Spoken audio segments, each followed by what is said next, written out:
10,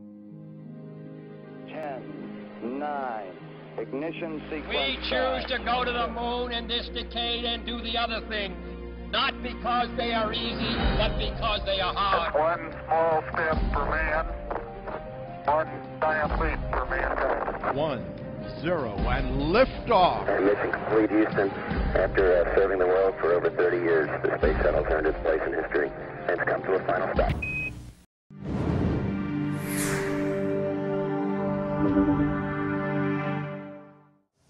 Katrina and Megan Batur from Montreal asked, "Hi, Chris. Hello. How do you clean up a mess in space?" Good question, because it's not going to fall on the floor. It's not going to fly up into the air. It's just going to float around until it runs into something. So let's make a little mess. Let's squirt some water as if it got away here. So those little drops are kind of departing, and then I've got a ball of water here just floating around. Got to clean it up. What am I going to do? So you look for a dry rag. You grab a rag. And we could grab a Russian rag. Here's a nice Russian rag. Here, get it out. My ball of water is still just floating there, fortunately. Get a rag out, try not to let it float away, and then bring my ball of water back on the rag. My ball of water is on this rag now. So it could have been chicken soup, it could have been some nasty fluid, but that's how you stop it. First, you get a rag out and you catch it, so now you have a wet rag. Now, something like water is fine, of course, and what we'll do with this rag is we'll just hang it on a clip somewhere and let it evaporate. And that way the water gets picked up by the humidifiers of the spaceship and goes back into our water system, gets purified back into drinking water, so we don't lose the water. But if it was something else, something a little nasty, then of course we could get a more rugged cleaner, just a great big cloth to wipe it up. Or if it was something a little sticky, we could get kind of baby wipes. We use pre-moistened wipes that then you can clean off the sticky stuff that's maybe stuck to the wall and dried, or if you got jam on something. So that takes care of things like water and stuff that isn't toxic. But what do you do if something nasty like a battery leaks or some sort of nasty liquid is floating around? Well, then we have what's called a contaminated cleanup kit. And I brought one here to show you. Here's our contaminated cleanup kit. And you, of course, want to protect your eyes. So you put on goggles. And you want to protect your mucous membranes and your lungs. So we put on a mask. Try not to break it.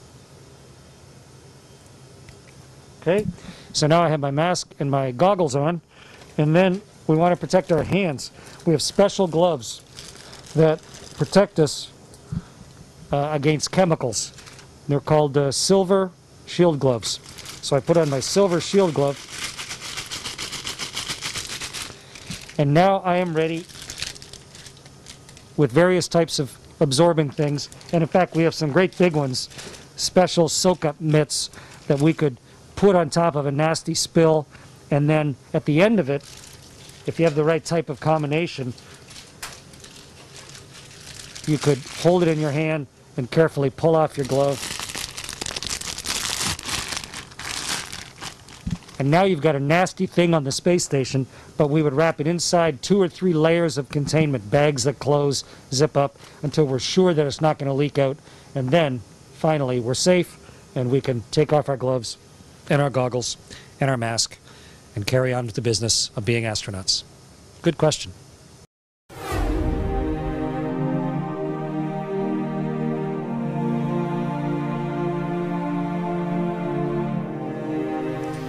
Good afternoon to all of you in Florida, and welcome aboard the International Space Station. I'm Kevin Ford of NASA, commander of the station, along with our crew doctor and flight engineer Tom Washburn, also a NASA astronaut. We want to congratulate all of you on another successful and productive Space Day in Tallahassee, and take a moment to thank you for your continued and unwavering support of the space program.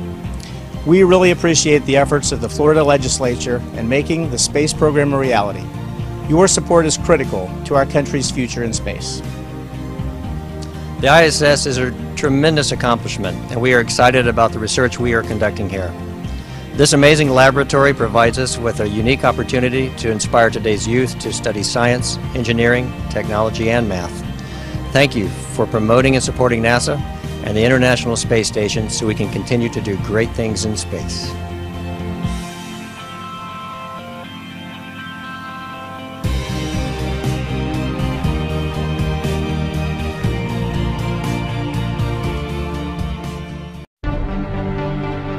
Florida, for more than half a century, has been the world's most active spaceport. Liftoff. Today, the global space marketplace is more dynamic than ever before, and we are witnessing a distinct shift in the industry toward proving commercial relevance. From courting budding new space entrepreneurs to helping major defense contractors expand their Florida presence, our state has been doing what it takes to stay ahead of the curve, but we cannot take this leadership for granted. At this moment, there are other states, New Mexico, Texas, California, and Virginia, to name a few, that are aggressively vying for the same business Florida has so long coveted. Offering competitive financial, infrastructure, and workplace incentives, these other states are close behind. Today, the state of Florida is utilizing a combination of winning strategies to ensure the aerospace sector continues to thrive here. Market diversification is at the forefront of these, as we work with a wide variety of companies in clean energy, new materials, UAV technologies, life sciences research, and alternative fuels. In the past 2 years, out-of-the-box thinking, combined with powerful state incentives and legislative support, have been the key to Florida's success in the aerospace sector. SpaceX is the frontrunner in the U.S. commercial space race today. The company has expanded its Florida-based presence over the past 5 years in partnership with the state of Florida, which has provided significant financial, infrastructure, and equipment-related support. Today, SpaceX is leading the commercial space industry in demonstrating cost-effective and timely cargo delivery capabilities to the ISS. The state is working closely with companies like SpaceX to ensure they have the infrastructure, incentives, workforce, and political credibility needed to help Florida continue to shine as the birthplace of next-generation U.S. commercial space launch and exploration initiatives. The Boeing Company, a heavy hitter in Florida's space industry, was selected by NASA to provide commercial crew transportation for the agency's next-generation space program. While Boeing had opportunities to establish its commercial crew operations in any state, it chose Florida. State and local agencies worked together with NASA leadership at Kennedy Space Center to identify and refit a legacy space shuttle hangar for the new program, enabling significant cost savings on the project, which could result in up to 550 Florida-based jobs in the coming years.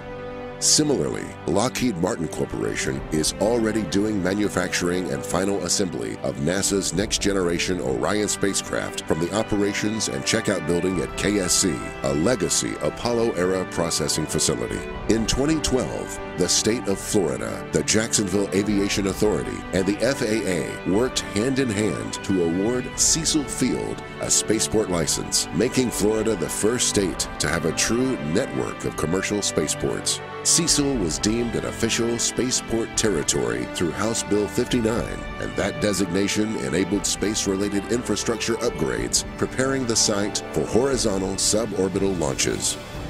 The Center for Southeastern Tropical Advanced Remote Sensing, or CSTARS, at the University of Miami, provides real-time high-resolution satellite imagery to support global research institutions. During the 2010 Gulf oil spill, CSTARS enabled extensive space-based remote sensing data to facilitate rapid response. Today, Florida's universities are expanding similar high-tech programs that utilize and benefit our state's space-based capabilities.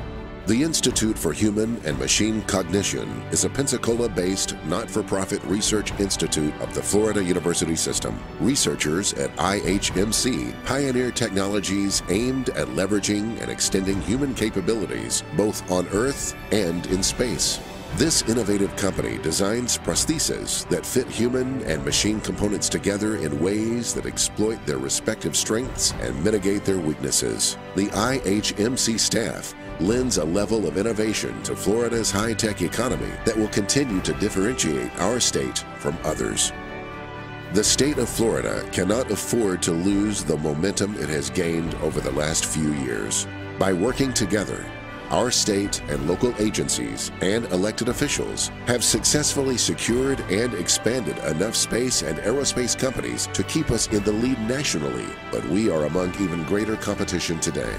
The continued aggressive efforts of state leadership are required to maintain this momentum. In the midst of economic challenges and competing priorities, now is the time to set the table for the innovative aerospace companies that are looking for a place to grow and thrive. Help us make Florida that choice every time.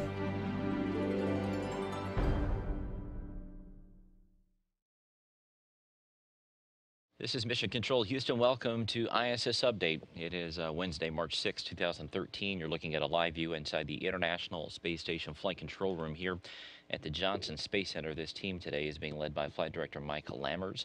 He is sitting there at the center console there on the right. Astronaut Doug Wheelock there on the left in the white shirt. He is today's Capcom, the voice up to the crew. It's going to be a busy day on board the International Space Station. Lots of activity taking place inside as the crew works on various science and maintenance tasks. And then outside the space station, quite an unusual activity going on today, as this will be the first time that an unpressurized cargo piece is going to be removed from the SpaceX Dragon spacecraft, which you see there docked with the International Space Station. It is currently plugged into the Harmony node. This is a view from the bottom side of Dragon. You're looking up inside the trunk there. You can sort of make out two what looks like a Y-shaped devices there. Those are grapple bars. Those were flown up in this unpressurized section of Dragon up to the International Space Station. Together they weigh about 602 pounds. Those are going to be removed later on today, beginning at about 1 p.m. Central Time. This will be a completely ground-commanded maneuver with the teams here in Houston commanding the station's giant 58-foot-long robotic arms to reach in there and to pull these grapple bars out. Now, what these grapple bars are pieces of equipment that will be used to remove a failed radiator on the S1 and P1 truss of the International Space Station, should that ever be deemed necessary. These grapple bars are stored inside Dragon. They're sort of canted or tilted over diagonally a little bit, just to make them a little bit smaller, make it a bit easier to back them out of the Dragon spacecraft coming up later on today. But those are going to be stored temporarily out on a payload attachment point on the outside of the station, and then later on this summer they will be moved over to the S1 and P1 truss on the left and right hand side of the station. In addition to that, Kevin Ford, the commander of Expedition 34, has been working on the majority of his morning taking down the Marangoni experiment, which is inside the International Space Station. This is a Japanese experiment that takes a look at fluid tension and how that works in zero gravity. You see fluid tension here on Earth all the time. If you ever washed your car, you see how those water droplets sort of form into little balls. That is surface tension. So this Marangoni experiment, or the Marangoni effect, takes a look at that, and also takes a look at how heat is transferred through those fluids and how that is different up in gravity versus here on Earth. Kevin Ford also working to review some procedures today on the carbon dioxide removal assembly. This is part of the device on board the space station that removes carbon dioxide, does exactly what it sounds like. It keeps the air acceptable and keeps it clean for the crew members to breathe. There were some spare parts flown up on this SpaceX flight, some new beds that help scrub the air itself. But there's going to be some ongoing maintenance taking place later on this week, and he's taking a look at the procedures for that today. Ford, Oleg Novitsky, and Evgeny Tarelkin also in their final week almost aboard the International Space Station. They are due to come home on March 14th. They're going to be landing just to the north of the town of Arkelik in Kazakhstan, but they're getting everything gathered, packing items up. There's some very specific instructions that were sent up to the crew in terms of what they need to keep, what they need to bring home, and what they need to throw away. So it's almost like packing whenever you're coming home from a vacation. They're going to be gathering all those items up, and getting ready for the return to Earth. In terms of the timeline on March 14th, their Soyuz, which is the Soyuz TMA-06M, will be undocking the evening of March 14th.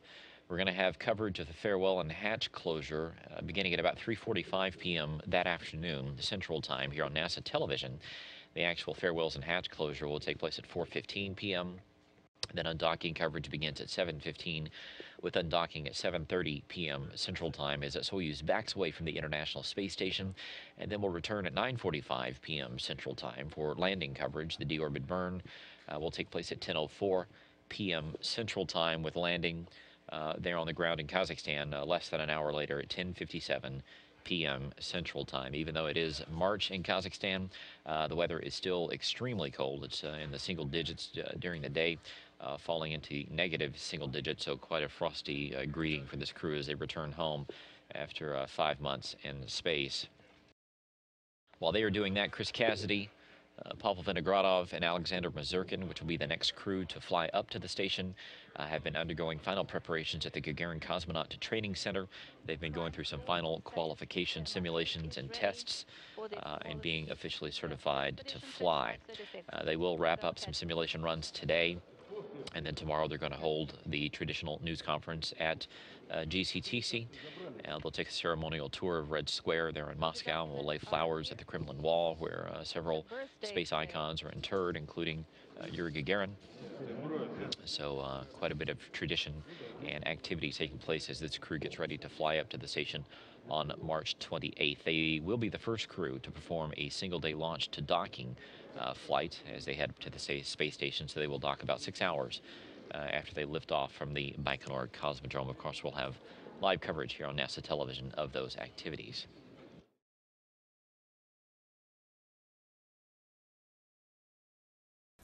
Die linke Bewegung in Südamerika hat eine ihrer Führungsfiguren verloren. Venezuelas Präsident Hugo Chávez ist tot. Er starb gestern nach einem langen Krebsleiden. Zahlreiche Länder in der Region kündigten Staatstrauer an. Auch westliche Regierungen würdigten Chávez für seine Sozialpolitik. Venezuela gehört zu den ölreichsten Ländern. Die Einnahmen hatte Chávez umverteilt und sich so die Unterstützung der Armen gesichert. Seine Gegner warfen ihm einen zunehmend autoritären Führungsstil vor. Als der Sarg von Hugo Chávez zur Aufbahrung gefahren wird, sind die Plätze und Straßen von Caracas voll mit Trauernden. Chávez hatte das Land gespalten, für seine Anhänger aber bleibt er das Idol Lateinamerikas. Mit seinem Versuch, die Regierung Venezuelas zu stürzen, war Hugo Chávez 1992 zunächst gescheitert und musste ins Gefängnis. Schon 6 Jahre später wurde er dann zum Präsidenten gewählt. Trotz Misswirtschaft und Korruption auch unter ihm verstand er es, die Massen zu mobilisieren. Im Jahr 2002 putschten Teile des Militärs und der wirtschaftlichen Oberschicht. Nur mit Mühe hielt sich Chávez im Amt. Für ihn war es aber Anlass, mit einer Verfassungsänderung seine Macht zu festigen. Chávez war Populist. Seine stundenlangen Fernsehauftritte sein Markenzeichen. Dabei beschwor er oft die Feindschaft mit den USA und wandte sich wie im Fall von Irans Staatschef Ahmadinejad gerne deren politischen Gegnern zu. Nicolás Maduro, der derzeit die Amtsgeschäfte leitet, beschuldigte die USA, für die Krebserkrankung des Präsidenten verantwortlich zu sein. Wie er selbst haben auch wir keinerlei Zweifel, dass unsere historischen Feinde einen Weg gefunden haben, die Gesundheit unseres Kommandante zu beschädigen. Politische Freunde wie Boliviens Präsident Morales, der heute nach Venezuela kam, sahen in Chávez den politischen Führer Lateinamerikas. Für mich wird er immer der Anführer der antiimperialistischen Befreiungsbewegung Lateinamerikas und aller Sozialisten in der Welt bleiben. Der Sozialismus des Hugo Chávez duldete niemanden auf Augenhöhe. Ohne ihn wird Venezuela sich neu finden müssen.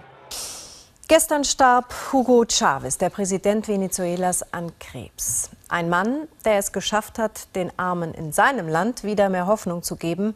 Und zwar mit Mitteln, die zumindest bei der FDP verschärftes Magengrimmen erzeugen würden. Chávez nutzte die Gewinne aus dem Erdöl, und davon hat Venezuela mehr als genug, und gab sie den Armen. Das gehörte genauso zu seiner Politik wie martialische Worte. Den ehemaligen Präsidenten des Erzfeindes USA, George Bush, nannte er gerne Teufel und Trunkenbold. Ob der Nachfolger den Chávez-Sozialismus fortführt, wird erst nach den Wahlen klar sein. Heute allerdings weinten in Venezuela erst einmal viele bitterlich um ihren Kommandante. Jenny Rieger berichtet. Sie haben ihn geliebt.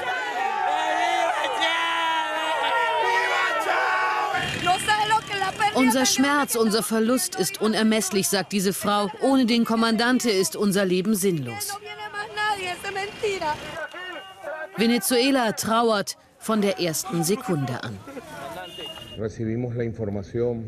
Wir müssen unserem Volk die traurigste, die tragischste aller Nachrichten überbringen. Um 4:25 Uhr heute, am 5. März, ist unser Kommandante Hugo Chávez verstorben.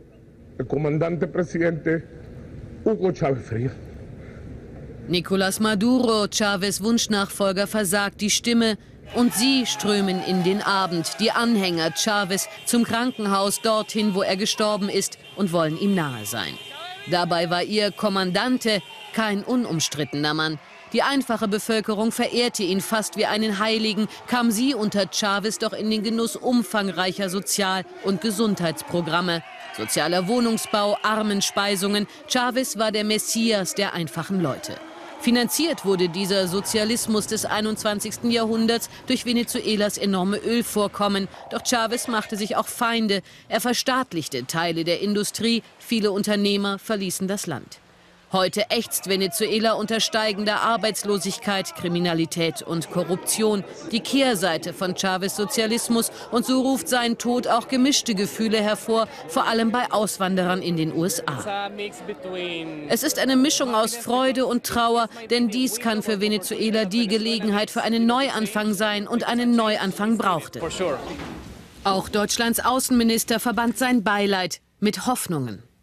Wir wünschen uns, dass Venezuela nach Tagen der Trauer den Aufbruch in eine neue Zeit schafft. Der nächste wichtige Schritt muss sein, in verfassungskonformer Weise in freien und fairen Wahlen einen demokratisch legitimierten Nachfolger zu bestimmen. 30 Tage hat Venezuela nun Zeit, um Neuwahlen zu organisieren. Zunächst aber liegt eine 7-tägige Staatstrauer über dem Land. Heute begleiteten Tausende den Sarg des Präsidenten bei einer Trauerprozession durch Caracas. Am Freitag soll Hugo Chávez beigesetzt werden. Tja, und wie geht's dann weiter mit dem Land? Peter Sonnenberg in Mexiko. Wird Maduro, wenn er denn der Nachfolger wird, Chávez' Politik fortführen? Nicolás Maduro ist ja so etwas wie der Ziehsohn von Kommandante Chávez gewesen. Von daher ja, er wird die Politik von Hugo Chávez, die linksgerichtete Politik, weiterführen, den Sozialismus des 21. Jahrhunderts und vor allem die Sozialprogramme, die innenpolitisch den vielen, vielen Armen im Land eine Möglichkeit gegeben haben, sich zu ernähren und dann doch ein bisschen fürs Leben zu haben. Die Karriere des Nicolás Maduro ist sehr interessant, vom Busfahrer über den Gewerkschaftsfunktionär hin zum Vizepräsidenten, und jetzt hat er wirklich gute Chancen, der nächste Präsident zu werden. Chávez spielte ja auch eine große Rolle für die linksregierten Nachbarländer. Wird sein Tod die ganze Region verändern? Lateinamerika verliert seinen charismatischsten Politiker. Nicht den unumstrittensten, aber den charismatischsten, den auf jeden Fall. Das heißt, Lateinamerika, die Region wird sich verändern. Hugo Chávez war der Vorsprecher praktisch gegen die USA. Er hat für ganz Lateinamerika den Provokanten, den Provokateur gespielt und hat die USA immer wieder provoziert mit seinen Reden, die er gehalten hat. Von daher, es ist niemand in Lateinamerika, der diese charismatische Rolle eines Hugo Chávez übernehmen kann. Und möglicherweise werden die USA in der nächsten Zeit in Lateinamerika wieder an Bedeutung gewinnen. Peter Sonnenberg aus Mexiko, vielen Dank. Wenn einer eine Reise tut, dann kann er normalerweise was erzählen. Leider weiß bis heute niemand, ob die Reise vor 1500 Jahren, um die es jetzt hier geht, wirklich stattfand. Der Norweger Thor Heyerdahl wollte 1947 beweisen, dass die Tour stattfand. An der Küste Perus stieg er mit seiner Crew auf ein Floß, das er nach einem Gott der Inkas Kon-Tiki nannte, schipperte damit so gut es ging aufs offene Meer hinaus, um schlussendlich nach teilweise lebensgefährlichen Tagen und Nächten auf einem Atoll in der Südsee zu landen. Genauso sollen es vor langer Zeit schon mutige Männer vor ihm gemacht haben, meinte Heyerdahl. Jetzt kommt der Film Kon-Tiki über die Abenteuer der Abenteurer in die Kinos. Oliver Jarasch war bei der Premiere. Fahren Sie von Peru nach Polynesien mit einem Floß aus Balsaholz. Eine Reise wie mit der Zeitmaschine. 6 Männer auf einem Floß. Aufbruch im Anzug. 8000 Kilometer übers Meer. Der Film begleitet mit spektakulären Aufnahmen das Abenteuer von Thor Heyerdahl. Ich glaube, er war eher ein Träumer, jemand, der an etwas glaubt, kein Verrückter. Besessen davon, den wissenschaftlichen Beweis anzutreten, dass die Legende des peruanischen Sonnengotts Tiki stimmen könnte. Ich möchte beweisen, dass Peruaner als erste Menschen Polynesien besiedelt haben. Wie vor 1500 Jahren auf einem einfachen Floß von Peru nach Polynesien. Das Wagnis prägt bis heute die Familie, Sohn und Enkel. Er führte ein abenteuerliches Leben, ja, aber das macht aus ihm keinen Abenteurer. Klar hat er die Aufregung genossen, aber das war nicht sein Motiv. Es sich selbst und der Welt beweisen, dass etwas für unmöglich Gehaltenes stimmen könnte, das hat ihn getrieben. Wir sind gut auf Kurs und die Moral ist ausgezeichnet. Thor Heyerdahl hat selbst gefilmt und immer wieder per Funk Zwischenberichte abgesetzt. Die Welt sollte an seiner Expedition teilhaben. Es war sozusagen die erste Reality-TV-Show. Für seine Dokumentation bekam er später den Oscar. Das Spektakel auch ein Medienereignis. Der Enkel hat die Floßfahrt jetzt sogar noch einmal gemacht, auf den Spuren seines Opas. Für mich war es ein Riesenabenteuer, da draußen isoliert dahin zu treiben, nur mit 5 anderen Jungs. Zuschauen, wie sich 6 Männer auf einem Floß 100 Tage um die Ohren schlagen. Will man sich dieses Männerding wirklich noch einmal in Spielfilmlänge im Kino anschauen? Es mutet an wie ein extremer Vorläufer der Bierbikes, nach dem Motto Spaß um jeden Preis. Eine Männerrunde auch am Premierenabend heute in Berlin. Aber die Faszination liegt tiefer. Der Film zeigt eindrucksvoll die Gefährdungen eines Träumers, der Frau und Kinder immer wieder allein gelassen hat. Er war ein absolut egozentrischer Mensch. So egozentrisch, dass es meine Mutter nicht mehr mit ihm ausgehalten hat. Mein Vater ist das genaue Gegenteil meines Opas. Er ist ein echter Familienmann. Der Traum des norwegischen Abenteurers. Ein eindrucksvolles Zeugnis zwischen Pfadfinderfahrt und Himmelfahrtskommando. Dry, windy, ripe for wildfires in central Florida. At least 14 were reported across the region today, including one fast-moving fire that is still a threat to a local neighborhood. The flames flared up near the Veronica Estates off Grissom Parkway in Port St. John. Watch 2's Travell Island there live tonight in Travell. The smoke could be seen from nearby I-95. Yeah, that's right, Tion. Take a look at this. Thick, dry, and dead vegetation. That's what fire crews are having to deal with back there. Just a few moments ago, we lost the orange glow in the night sky, but fire crews are still back there working. They'll be there throughout the night. The burning brush had the dark sky glowing as fire crews rushed to fill up their tanks and knock down the flames. All Scott Vanderpool and his neighbors could do was watch, wait, and hope it didn't move any closer to their homes. Just looking out here now, it's almost like it's getting a little bit closer, so you're a little worried. The fire broke out around 4:30 Tuesday afternoon. Wind quickly helped fuel the flames to more than 35 acres in size. A very rapidly growing fire, fortunately, it has slowed at this point. Firefighters say no homes are in danger, but it could be a while before crews get the fire under control. The rest of the fire is completely uncontained at this point. They are having some difficulty in getting lines around this fire due to the terrain in the area. Thick, heavy brush is putting their fire trucks to the test, and they are in for a long night that could very well lead into the morning. It's probably going to be an all-nighter for us. We are planning on being out here all night until the fire is completely contained. That's welcome news for Vanderpool and his family, although they won't sleep any better tonight knowing the fire could creep towards their door. Well, there's a pond right here, so if it gets up that close, then got to start doing something then. Now, our last update from fire officials was that they do have fire lines completely around that fire, but they're working to reinforce them. But they're still very concerned tonight because they say around midnight, the winds will start to pick up, and that could mean trouble for them. For now, we're live in Brevard County. Travell Island, West 2 News. Hugo Chavez, died. Chavez is dead if you're looking for him. Mixed reaction pouring in from around the globe. Glad to see Hugo. Throngs of people sad to see the loss of Hugo Chavez. I don't miss him. Yeah, Jimmy Carter misses him, Sean Penn misses him, Oliver Stone misses him. The United States reaffirms its support for the Venezuelan people. How many vowels are in Chavez? We're going to find out. Many of the poor in this area are expected to be out there getting a glimpse of the president. Obviously, he was authoritarian and a dictator in some regards, but there are people inside that country who feel he was looked out for their best interests in a way that no one before had. Well, hated by the entrenched classes, Hugo Chavez will live forever in history. Hugo Chavez, we'll have more of that in a moment, but we'll begin with a story that's got people across the country nervously eyeing the skies, and with good reason. Snow, snow, snow. Did a little snow on the ground? It's a snow quester. The snow quester? Snow quester. Snow quester. Snow quester. Snow quester. Snow quester. Snow quester. Snow quester. Snowmaster. That's so sad. It's like they've never seen snow before. Boom. Big snow. Thick, wet snow that melts. It's really not sticking to the ground all that much. It's pretty warm out here. I'm just going to call it yucky. Our producer holding a snowball and about to hit me with it. Well, this is the Arctic tundra here. So much snow that you might not be able to Twitter. On Twitter. You see here, it just sort of You need goggles or something. Or a stocking mask. You know, Washington shuts down when you talk about snow. Frankly, they really haven't gotten all that much, but even a little bit's a lot in that town. In just a few hours, you'll be able to make a big massive. Nichts geht mehr in weiten Teilen des Landes. Bis zu 60 Zentimeter Neuschnee sind allein in der Gegend rund um Chicago gefallen. Allein dort fielen 3000 Flugverbindungen aus. Jetzt zieht der Schneesturm weiter Richtung Hauptstadt Washington. Schneller ging es auf den Highways nicht voran. Durch diese Massen an Schnee durchzukommen, für viele fast unmöglich. Der unerwartete Schneesturm im Norden und Westen der USA hat die Menschen eiskalt erwischt. Da hat der Weg zur Arbeit bei dem ein oder anderen wieder etwas länger gedauert. Viele Schulen blieben geschlossen, rund 900.000 Kinder konnten den Tag im Schnee verbringen. Auch einige Flughäfen waren auf so viel Schnee nicht vorbereitet. In der Hauptstadt Washington saßen tausende Passagiere fest. Einige Flüge mussten sogar komplett gestrichen werden.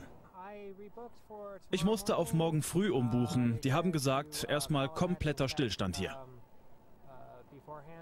Ein Ende des Schneefalls ist vorerst nicht in Sicht. Und so müssen viele Amerikaner auch in den nächsten Tagen fleißig Schnee schippen. Im Süden des US-Bundesstaates Florida kämpft die Feuerwehr gegen zahlreiche Buschbrände. Wegen des dichten Rauches wurden Straßen gesperrt. Einige Bewohner mussten ihre Häuser verlassen. Verletzte gab es nach Behördenangaben bisher noch nicht. Wie viel Hektar Land die Feuer bereits zerstört haben, steht noch nicht fest. Die Eilmeldung, die uns vor wenigen Minuten erreicht hat, wir haben Ihnen versprochen, wir liefern Ihnen Hintergründe nach. Ein Gericht in Italien hat den langjährigen Ministerpräsidenten Silvio Berlusconi in einem Abhörverfahren zu einer einjährigen Haftstrafe verurteilt. Wir wollen gleich nachhorchen bei unserem Korrespondenten Udo Gümpel. Udo, was sind die Hintergründe? Wie ist es zu dieser Verurteilung gekommen? Worauf stützt sie sich? Also bei diesem Verfahren geht es also im Grunde genommen um Hehlerei. Das ist der Straftatbestand, für den Berlusconi verurteilt worden ist. Das ist im Jahre 2005 entstanden.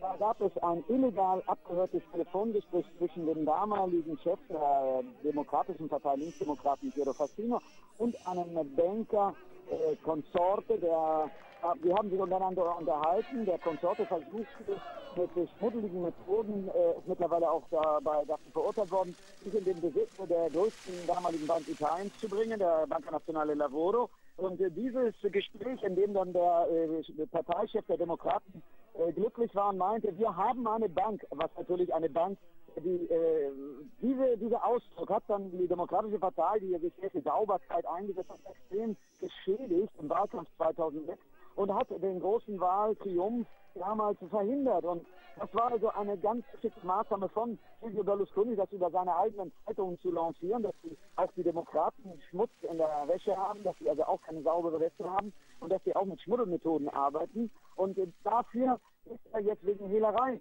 verurteilt worden, denn er ist in den Besitz des illegalen abgehörten Telefongesprächs eben dadurch gekommen, dass wiederum sein Bruder und andere Leute diese Kassetten gekauft haben. Also, und das nennt man nun einfach einmal Hehlerei.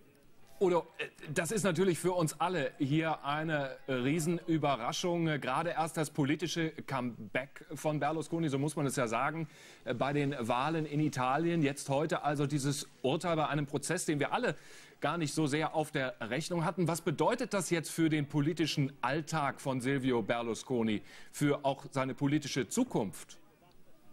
Ja, wir müssen natürlich diesen Scumbag schon etwas relativieren, weil er hat ja fast die Hälfte seiner Stimmen bei den letzten Wahlen verloren. Nur die anderen, die Demokratische Partei, hat auch sehr viel verloren. Insofern war er noch relativ, als Zweiter oder Dritter ist er durchs Ziel gegangen. Das muss man natürlich auch etwas relativieren. Aber es bedeutet vor allem den politischen Aus in jedem normalen Land. Er hat noch weitere 2 Prozesse mit Urteilen in den nächsten 10 Tagen vor sich, den berühmten Ruby-Prozess, wo es um Prostitution einer Minderjährigen und Anstiftung zur Prostitution und Amtsmissbrauch geht. Da wird auch in etwa spätestens bis Ende dieses Monats ein Urteil gefällt. Und dann gibt es noch den Appellationsprozess, wo es um Steuerhinterziehung von Summen geht, die wir nur mit 500 Millionen Euro beziffern können, die steuerhinterzogene Summen. Also das wird alles noch Ende dieses Monats kommen. In jedem normalen Land wäre so ein Politiker tot, aber töter als tot politisch gesehen. In Italien hat aber immerhin noch eine Wählerbasis, die das offenkundig bisher nicht beschert hat. Verehrte Zuschauer, ich will an dieser Stelle für Sie auch noch mal zusammenfassen. Der frühere italienische Regierungschef Silvio Berlusconi ist in einem Prozess um abgehörte Telefongespräche zu einer einjährigen Haftstrafe verurteilt worden. Ganz aktuell haben wir diese Entscheidung des Mailänder Gerichtes als Meldung reinbekommen. Am Telefon unser Italien-Korrespondent Udo Gümpel. Udo, Sie haben es gerade ja auch schon angesprochen. Es stehen ja noch andere Gerichtsprozesse an für Berlusconi. Wie schätzen Sie insgesamt die Situation ein? Es ist ja in den vergangenen Jahren eben immer nicht gelungen, Berlusconi am Ende auch wirklich zur Verantwortung zu ziehen. Ist damit jetzt möglicherweise ein Prozess in Gang gekommen, der dazu führen wird, dass sich Berlusconi am Ende wirklich verantworten muss für all das, was da an Skandalen und Skandälchen in Italien passiert ist in den vergangenen Jahrzehnten, muss man ja fast sagen? Ja, man muss sagen, seit 20 Jahren hat es Silvio Berlusconi geschafft, der Justiz im Grunde genommen immer wieder zu entgehen, indem er sehr oft die Gesetze, deren gegen er unter Anklage stand, einfach geändert hat. Und das ist natürlich im Grunde für einen Rechtsstaat wirklich eine Katastrophe. Nun, am Ende kommen die Prozesse jetzt zum Urteil, natürlich auch deswegen, weil er nicht mehr Regierungschef ist und nicht mehr ständig von der Macht des Regierungschefs aus, von dieser Regierungsposition aus die Gesetze alle nachträglich so weit ändern kann, dass er wieder freigesprochen werden muss oder dass die Verjährungsfristen eintreten. Und wie ich Ihnen eben erläutert habe, wir haben jetzt noch 2 weitere Prozesse, deren Urteile bevorstehen. Natürlich wäre in einem normalen demokratischen Land ein Politiker, der sich so schwerer Vorwürfe erwehren muss, der in erster Instanz wegen Steuerhinterziehung in fast Milliardenhöhe, der wegen Hehlerei verurteilt worden ist, und wir warten jetzt in 10 Tagen auf das Urteil im Ruby-Prozess, der sich des Vorwurfs erwehren muss, Minderjährige zur Prostitution verführt zu haben, der Amtsmissbrauch getrieben hat, als er noch im Regierungschefeamt war. Also so jemand würde doch in einem normalen Land gar nicht mehr zu Wahlen antreten. Aber es ist natürlich jetzt für die politische Situation Italiens, Sie wissen ja, wir haben noch keine gebildete Regierung, auch extrem wichtig, was da in Mailand jetzt passiert. Es ist klar, der Chef der Demokratischen Partei, der Pierluigi Bersani, kann auf keinen Fall mit Silvio Berlusconi eine große Koalition bilden. Das wäre ja eine der Möglichkeiten, eine Mehrheit hier ins Parlament zu bekommen, weil das würde ein politischer Tod, das wäre auch der politische Tod der Demokratischen Partei. In diesem Falle, für den Silvio Berlusconi heute verurteilt worden ist, ein Geschädigter ist. Denn das warf eben ein extrem schlechtes Licht auf die Demokraten 2005, 2006, die sich gegen die Schmuddelgeschichten Berlusconis wehrten. Und dann kam raus, der Assassino hat nichts anderes getan, als mit einem Schmuddelbankier Schmuddelgeschäfte im Hinterzimmer zu vereinbaren und sich darüber noch zu freuen. Das hat damals eben wirklich die Linke sehr viele Stimmen gekostet. Und Silvio Berlusconi seinen triumphalen Wahlsieg dann 2 Jahre später ermöglicht. Also ich würde sagen, in jedem normalen Land ist die politische Karriere eines solchen Politikers beendet. Italien ist aber kein normales Land.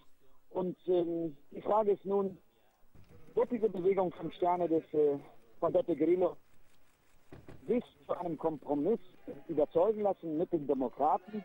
Oder wird das hängt natürlich auch von diesen Urteilen ab. Aber je stärker die Urteile gegen Silvio Berlusconi sind und je mehr jetzt kommen, wir erwarten 2 weitere, desto wahrscheinlicher wird es, dass es doch zu einer Koalition der 5 Sterne und der Demokraten kommt. Fassen wir für Sie noch mal zusammen, liebe Zuschauer. Ein italienisches Gericht hat Ex-Premier Berlusconi zu einer Haftstrafe von 1 Jahr verurteilt. Es geht um Abhörvorwürfe bei einer Bankenübernahme. Ganz aktuelle Informationen waren das von unserem Italien-Korrespondenten.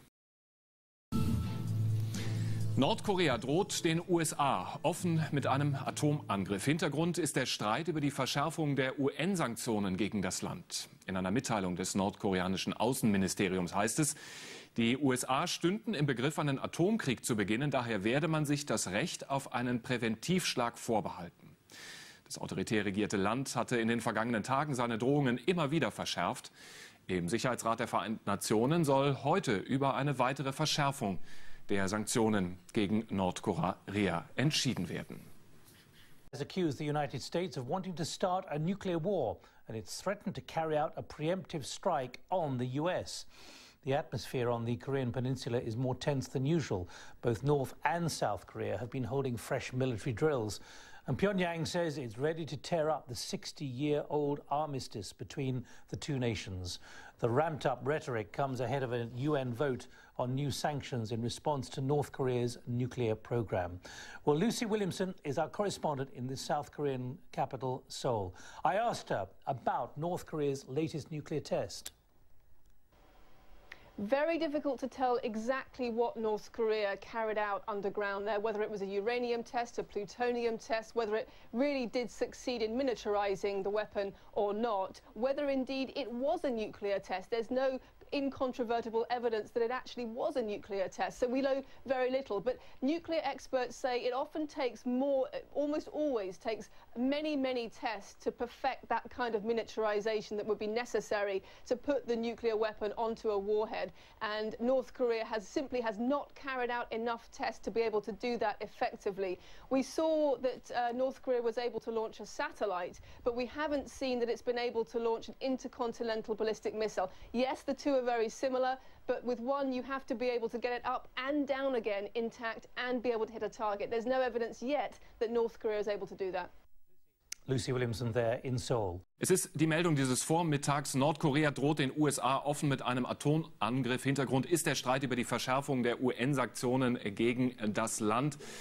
In einer Mitteilung des nordkoreanischen Außenministeriums heißt es ja, die USA stünden im Begriff, einen Atomkrieg zu beginnen. Daher werde man sich das Recht auf einen Präventivschlag vorbehalten. Das autoritär regierte Land hatte in den vergangenen Tagen seine Drohungen ja immer wieder verschärft. Und über diese Drohungen und über die Bedrohungslage wollen wir jetzt mit dem Experten Markus Keim, Dr. Markus Keim in Berlin sprechen. Er ist Experte für Sicherheitspolitik und für Nordkorea. Herr Keim, wäre Nordkorea denn überhaupt in der Lage, einen solchen Erstschlag durchzuführen? Ganz genau wissen wir das nicht. Ein Kennzeichen des nordkoreanischen Nuklearprogramms ist es ja gerade gewesen, die Konturen immer wieder zu verdecken. Also was Nordkorea wirklich technisch in der Lage ist, ist schwer zu beurteilen. Nach all dem, was wir wissen, reicht die Trägertechnik, also die Fähigkeit, ballistische Raketen in Gang zu setzen, aber nicht aus, um das amerikanische Territorium zu erreichen. Herr Dr. Keim, diese Drohungen sind ja nicht neu. Dennoch, wie groß ist die Gefahr, dass es da wirklich in der ganzen Region zu einem Flächenbrand kommt? Im Moment würde ich das nicht einschätzen. Ich glaube, entscheidend ist hier die Frage, weshalb zum gegenwärtigen Zeitpunkt diese Drohung nochmal artikuliert wird. Und hier sind 3 Faktoren in Stellung zu bringen. Erstens, wir haben es mit der amerikanischen Administration in ihrer 2. Amtszeit zu tun, Regierung Obama, die gerade eine Neujustierung ihrer Nordkorea-Politik vornimmt. In der 1. Amtszeit sind dort wenig Fortschritte zu verzeichnen gewesen. Zweitens, die südkoreanische Präsidentin ist gerade ins Amt getreten, sucht ebenfalls nach einer neuen Nordkorea-Politik, also Zeiten der Fragilität, der Zerbrechlichkeit. Und drittens eben der VN-Sicherheitsrat ist gerade dabei, neue Sanktionen gegen Nordkorea zu beschließen. Zum ersten Mal eben auch mit massiver chinesischer Unterstützung, dem traditionellen Verbündeten. Wenn man das all zusammennimmt, dann erklärt sich daraus, weshalb diese Drohgebärde jetzt erfolgt. Aber letztlich ist Nordkorea nicht in der Lage, einen Flächenbrand zu veranstalten. Vielen Dank für diese Einschätzung nach Berlin, Herr Dr. Keim. What do you make of this threat from North Korea? Well, Krista, we're used to the fiery, angry rhetoric that comes out of North Korea, but the language of this particular statement is a first. A preemptive nuclear strike against the United States and South Korea. We've heard of a preemptive strike before, but not a nuclear strike. So it certainly ups the ante here on the Korean Peninsula. And of course, this comes just a few days after North Korea said it would scrap the 1953 armistice, which effectively ended the Korean War. So there's certainly a lot of warmongering coming out of Pyongyang. We have heard from the South Korean Defense Ministry that they have noticed a great deal of activity in North Korea, these large-scale military drills, air, sea and land, so they have described them as quite unusual. So, as I say, Christy, tensions are rising here on the Korean Peninsula. Yeah, warmongering in the Korean Peninsula. Meanwhile, in New York, potential sanction action to be taken by the UN Security Council. And these sanctions have already been described by the U.S. Ambassador to the UN, Susan Rice, as some of the toughest sanctions ever imposed by the UN. But sanctions have failed to control the North's nuclear ambition. So, Anna, will they ever work? Well, that is the problem, isn't it? You know, the UN Security Council will meet in New York in less than 2 hours to most likely vote, well, and enforce these tough new sanctions. We know that the United States has the backing of China, so it's more than likely that these will go through. But as you say, these sanctions haven't worked in the past. It almost seems that North Korea is immune to them. So the concern is that sanctions are not going to work, even though they're targeting luxury goods and international financing. Obviously, the aim being to deter North Korea from developing its nuclear weapons program. But from the experts that we've spoken to, Christy, in the last couple of days, they say it's time to change our thinking, for the international community to really reevaluate the way that they are addressing North Korea, and it's time to open dialogue. And there's a real pressure now on the new US Secretary of State, John Kerry, to make that connection with Pyongyang, to perhaps take the first step and to open dialogue, because the analysts say unless that happens, this issue is not going anywhere. Yeah, and North Korea's own motivation. It has tested a nuclear device. It has threatened to scrap a 60-year-old truce. It's now issued this new threat of a preemptive nuclear strike against its enemies. Why is North Korea turning up the heat this way? What does it want? It wants to be relevant, Christy, at the end of the day. This is what it's all about. It's about political leverage, and it's about getting the attention of the United States. That's what we've seen time and time again. But as far as developing a nuclear weapons program, you know, when the new leader Kim Jong-un took over from his father, there was real hope that he would perhaps be a reformer and perhaps be open to dialogue with the international community. But as we have seen, he's conducted a missile test, and then last month's nuclear test, which you know, as we're hearing, was a success. Whether or not, you know, this means that they're much more sophisticated in their nuclear weapons program, that is yet to be seen. We may never know. But certainly this gives them the confidence and the credibility. And it also means that they have something to protect their sovereignty, and something, as we are hearing these last couple of days, that can threaten the international community. Yeah, bellicose actions and statements from the Marshal. Anna Corin joining us live from Seoul. Thank you. The result of the voting is as follows. The draft resolution received 15 votes in favor. The draft resolution has been adopted unanimously as Resolution 2094 of 2013. The Security Council has thus concluded the present stage of its consideration of the item on its agenda. The meeting is adjourned. And so a short meeting, but a unanimous vote, notable not just because the resolution to impose new sanctions on North Korea, tightening oversight of its banks, tightening oversight of its shipping lanes, but it passed 15-0, even China, Pyongyang's closest ally, voting with the majority, no abstention, a 15-0 vote. Richard Roth is at the UN. Richard, am I overstating the significance of that vote? China didn't stand in the way, didn't even abstain. No, that's happened before, I think 3 times, but the question is how much will China truly enforce these additional sanctions? The accusations have been that much of the trade still goes between these partners of North Korea and Beijing. It goes through porous cities and borders. But China is clearly perturbed at the latest nuclear test by North Korea.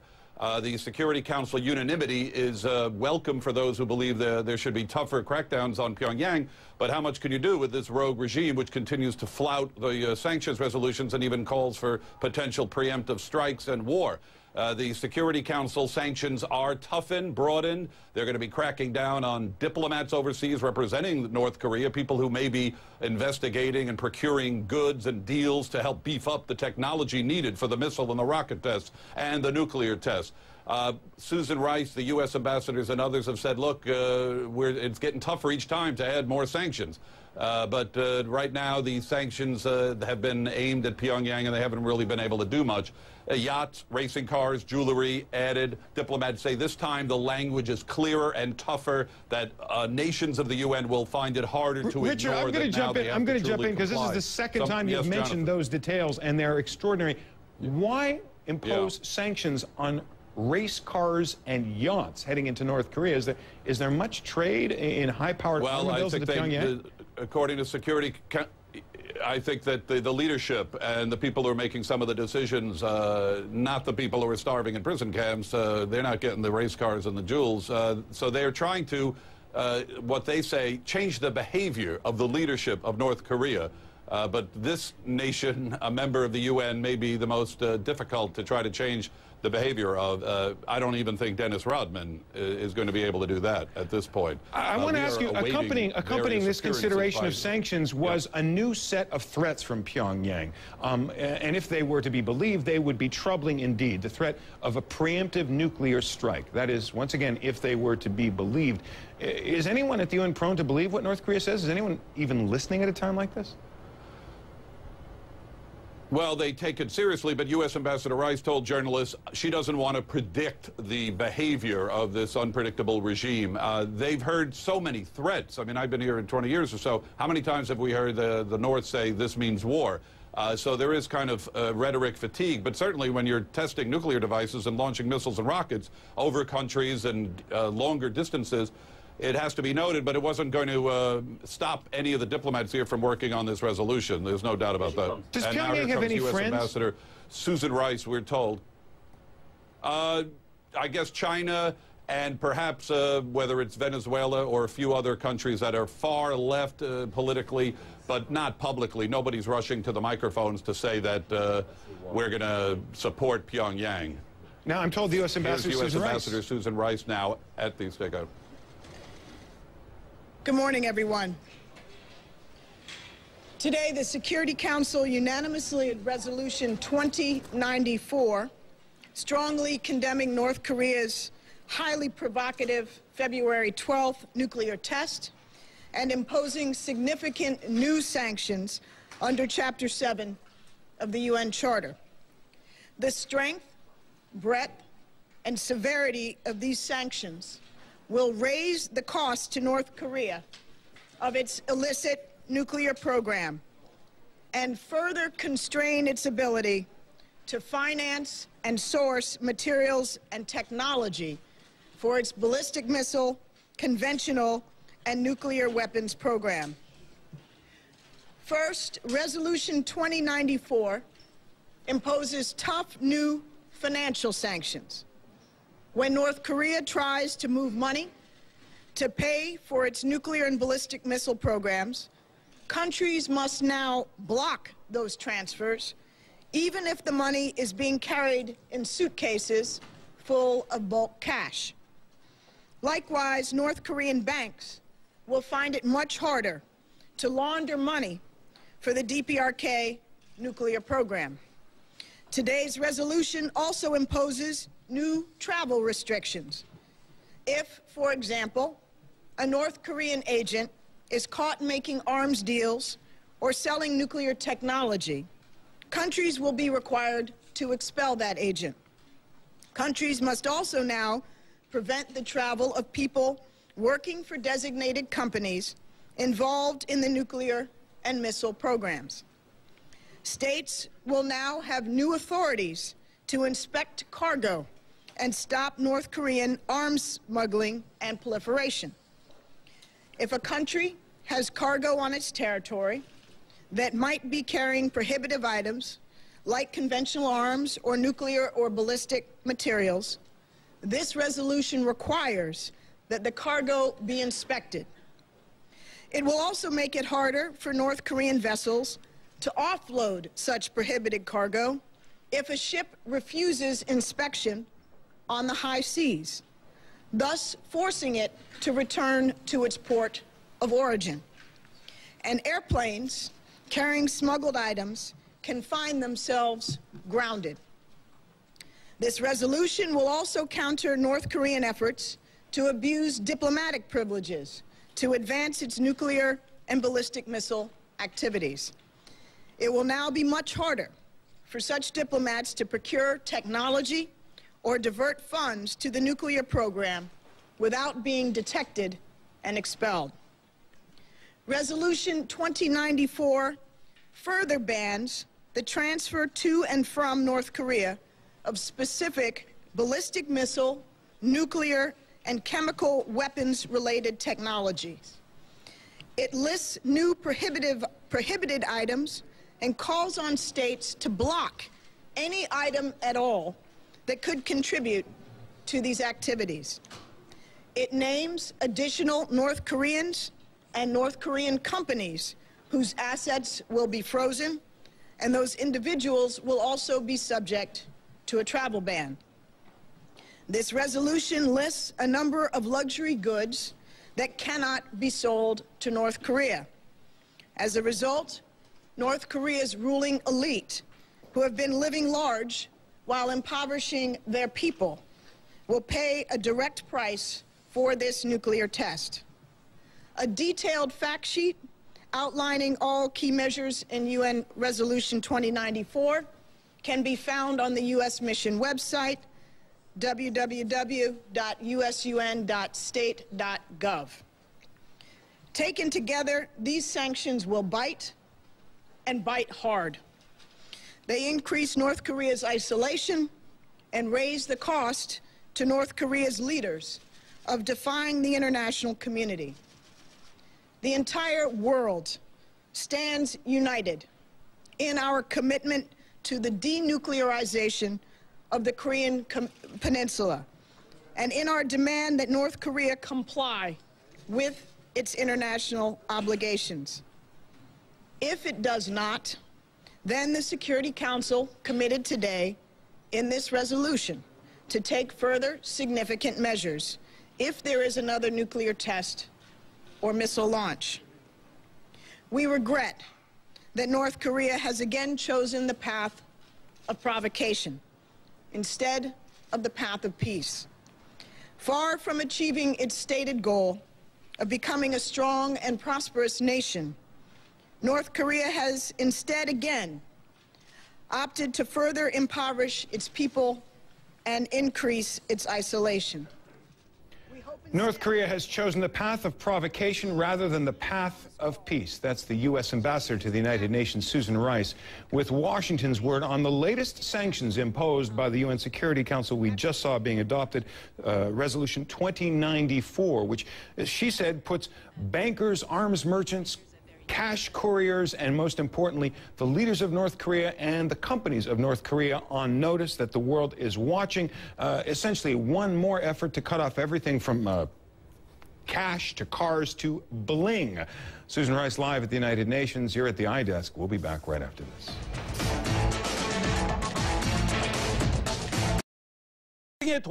Now that the U.S. is set to light a fuse for a nuclear war, the Revolutionary Armed Forces of the DPRK will exercise the right to a preemptive nuclear attack to destroy the strongholds of the aggressors and to defend the supreme interests of the country. We've got Anna Koren following developments from Seoul, South Korea, but we begin with Richard Roth at the UN with the Security Council vote. Richard, give us a little bit more detail about what actually they voted in and how effective are these sanctions? The diplomats seem confident that these sanctions may make a difference. However, many analysts of the North Korean situation will tell you that there's a lot of doubt as to whether the sanctions themselves can be truly implemented and enforced and whether North Korea really will change its behavior. The Security Council did vote unanimously on these additional sanctions, fourth round, these types of sanctions against Pyongyang in the wake of the recent nuclear test and the missile and the rocket launches. The Security Council is united, at least on this big international issue, unlike Syria and some other international affairs. After the vote, the U.S. ambassador to the UN, Susan Rice, was very confident that these sanctions will work. These sanctions will bite, and bite hard. They increase North Korea's isolation and raise the cost to North Korea's leaders of defying the international community. The entire world stands united in our commitment to the denuclearization of the Korean Peninsula and in our demand that North Korea comply with its international obligations. If it does not, then the Security Council committed today in this resolution to take further significant measures if there is another nuclear test or missile launch. Ambassador Rice said North Korea pronouncements regarding the breaking of the armistice or preemptive wars are provocative and not acceptable. The resolution does go after the leadership, according to Ambassador Rice. It will ask and tell countries to interdict cargo. It will be putting a lot of pressure on North Korea diplomats around the world who are helping the country obtain technology for nuclear or missile rocket launches. Yachts, jewelry, racing cars are banned, all in an attempt to squeeze the leadership. China, North Korea's lone ally here really on the Security Council, was confident that the resolution was important, but still asked for calm, as usual, on the Korean Peninsula. Adoption of resolution is not for the sake of adoption, is not for the sake of the sanctions. We want to see full implementation of the resolution. The top priority now is to diffuse the tension, bring down the heat, focus on diplomatic track, and bring the situation back on the track of diplomacy. The UN Secretary General, a former South Korean Foreign Minister, Ban Ki-moon, said in a statement right after the vote that at a time of new political leadership throughout the region, the Secretary General urges North Korea to reverse course and build confidence with the country's neighbors. Felicia. Richard, it's interesting. You listen to the Chinese ambassador discussing diplomacy. I mean, is diplomacy really an issue that's achievable? And what do we actually know about how far along the North Koreans are with regards to missile heads that might be small enough to actually launch some kind of a missile? Well, international inspectors have not been there for years, and there's really a sense of not knowing what exactly goes on in North Korea regarding enrichment. There have been at least 3, I believe, nuclear tests of various varieties. The rocket launches, the missile launch, the orbit that was achieved for the first time. It does seem that North Korea is only getting more proficient in what it is doing there. And as for China, well, there is still some doubt whether Beijing will indeed stop cargo goods going into its neighbor. 80%, I believe, of the trade is for North Korea comes from Beijing. Beijing is always worried about an implosion of North Korea, a flood of 1 million refugees. But clearly Beijing perturbed enough to go along with its irritable neighbor to go along with these additional sanctions. All right, Richard Roth for us from the United Nations.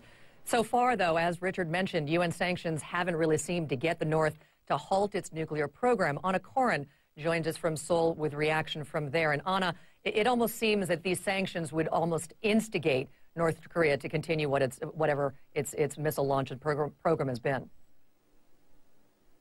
Yeah, that's exactly right, Felicia. I mean, time and time again, sanctions have not worked. It's almost as if North Korea is immune to UN sanctions. And certainly this time around, I don't think it will be any different. North Korea is determined to become a nuclear state, to possess nuclear weapons, and it is going ahead and trying in vain, perhaps, to develop its nuclear technology. Although, some say that test last month certainly was a success and only boosts North Korea's confidence and its credibility. But as we say, sanctions have not worked, and we've spoken to a number of analysts, Felicia, who believe that it's time for the international community to deal with North Korea differently. Let's take a listen.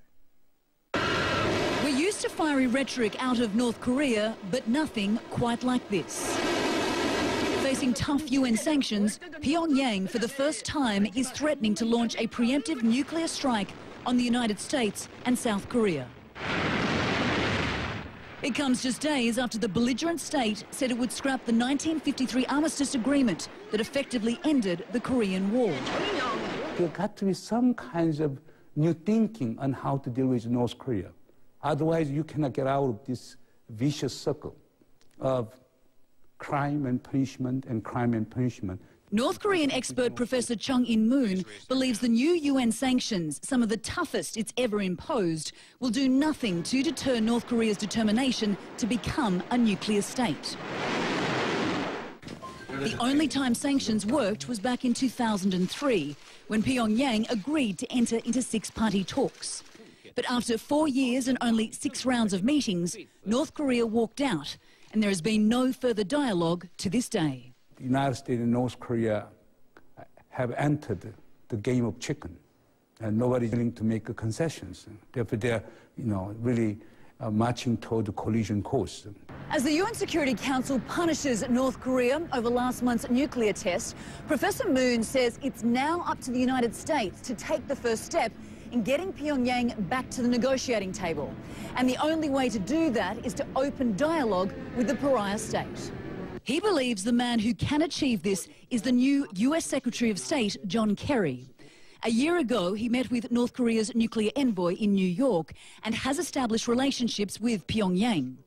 Earlier this week in Doha, he indicated the US was open to conversation with North Korea once it stopped its reckless behavior. I think that North Korea might have some kinds of a new ray of hope under new Secretary John Kerry.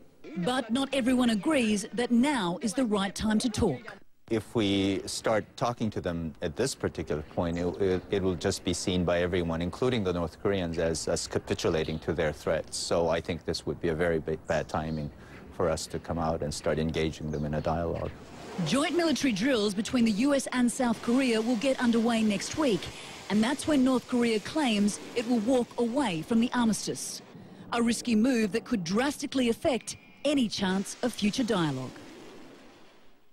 Now, Felicia, it's also worth noting that it's believed that there are large-scale military drills taking place in North Korea. That's the news that we are hearing out of Seoul. They've had imagery that suggests that these are unusually large. So certainly activity on the Korean Peninsula. It's just gone 1 o'clock in the morning here, so we're yet to get any response from North Korea to those UN sanctions or from the South Korean government. But I can assure you, Felicia, that when South Korea wakes up, when North Korea wakes up tomorrow morning, we can expect more fiery rhetoric. We just hope that it stays just a war of words at this stage, Felicia. Oh, you couldn't have said it better. A war of words is the only thing we'd like to see out of North Korea. Anna Korn for us from Seoul. Ende der Geduld. Der UN-Sicherheitsrat verschärft den Ton gegenüber Nordkorea. In einer heute verabschiedeten Resolution stimmten die Mitglieder einstimmig dafür, Finanztransaktionen und Handel noch stärker als bislang zu beschränken und zu kontrollieren. Grund für die Verschärfung ist der 3. Atomtest, den Nordkorea Mitte Februar durchgeführt hatte, sowie dessen Atomdrohungen gegen die USA, die das Regime heute wieder erneuerte. Das kommunistische Nordkorea verschärft den Ton gegenüber den USA und droht mit einem Atomangriff. Das Regime in Pyongyang wirft den USA vor, sie würden einen Krieg vorbereiten. Deshalb behalte man sich einen vorsorglichen Erstschlag vor. Nordkorea hatte kürzlich eine Atombombe und eine Trägerrakete getestet. Als Reaktion darauf verschärfte der UN-Sicherheitsrat heute einstimmig die Sanktionen. Bei den Vereinten Nationen in New York zogen sich die Verhandlungen über neue Sanktionen gegen Nordkorea über Tage hin. Erst jetzt kam eine Resolution des Weltsicherheitsrats zustande. Stopp von Finanzströmen, Einfuhrverbot für Technologie, die nuklear verwendet werden könnte, Überwachung von Diplomaten. Diese Maßnahmen wurden heute einstimmig verabschiedet, also auch mit den Stimmen Russlands und Chinas. Selbst der Botschafter Chinas trat danach vor die Presse, politisch hier ein besonderer und eher seltener Akzent. This resolution is a very important step. Diese Resolution ist ein wichtiger Schritt, die koreanische Halbinsel atomwaffenfrei zu halten, sagte er, soll heißen. Auch China empfindet die letzten Entwicklungen als besorgniserregend. Die Botschafterin der USA wies die vorangegangene nordkoreanische Drohung eines atomaren Erstschlags gegen die USA mit betonter Ruhe nach der Abstimmung zurück. Nordkorea wird durch ständig neue Provokationen und Drohungen nichts erreichen. Das wird das Land nur weiter isolieren und Frieden und Stabilität in dieser Region gefährden. Die heute verhängten Sanktionen im Weltsicherheitsrat sind bislang die schärfsten gegen Nordkorea. Das ist das eine. Entscheidend ist aber natürlich, dass sich nun weltweit alle Staaten daran halten und keine Schlupflöcher übrig bleiben. Denn nur das könnte Nordkorea zum Umdenken bewegen, wenn überhaupt. Man könnte fast meinen, ab und an müsse es der Diktator in Nordkorea mal richtig rauslassen. Während er das eigene Volk hungern lässt, will er mal eben Südkorea vernichten oder lässt wie heute verkünden, er könne die USA mit einer Atombombe angreifen.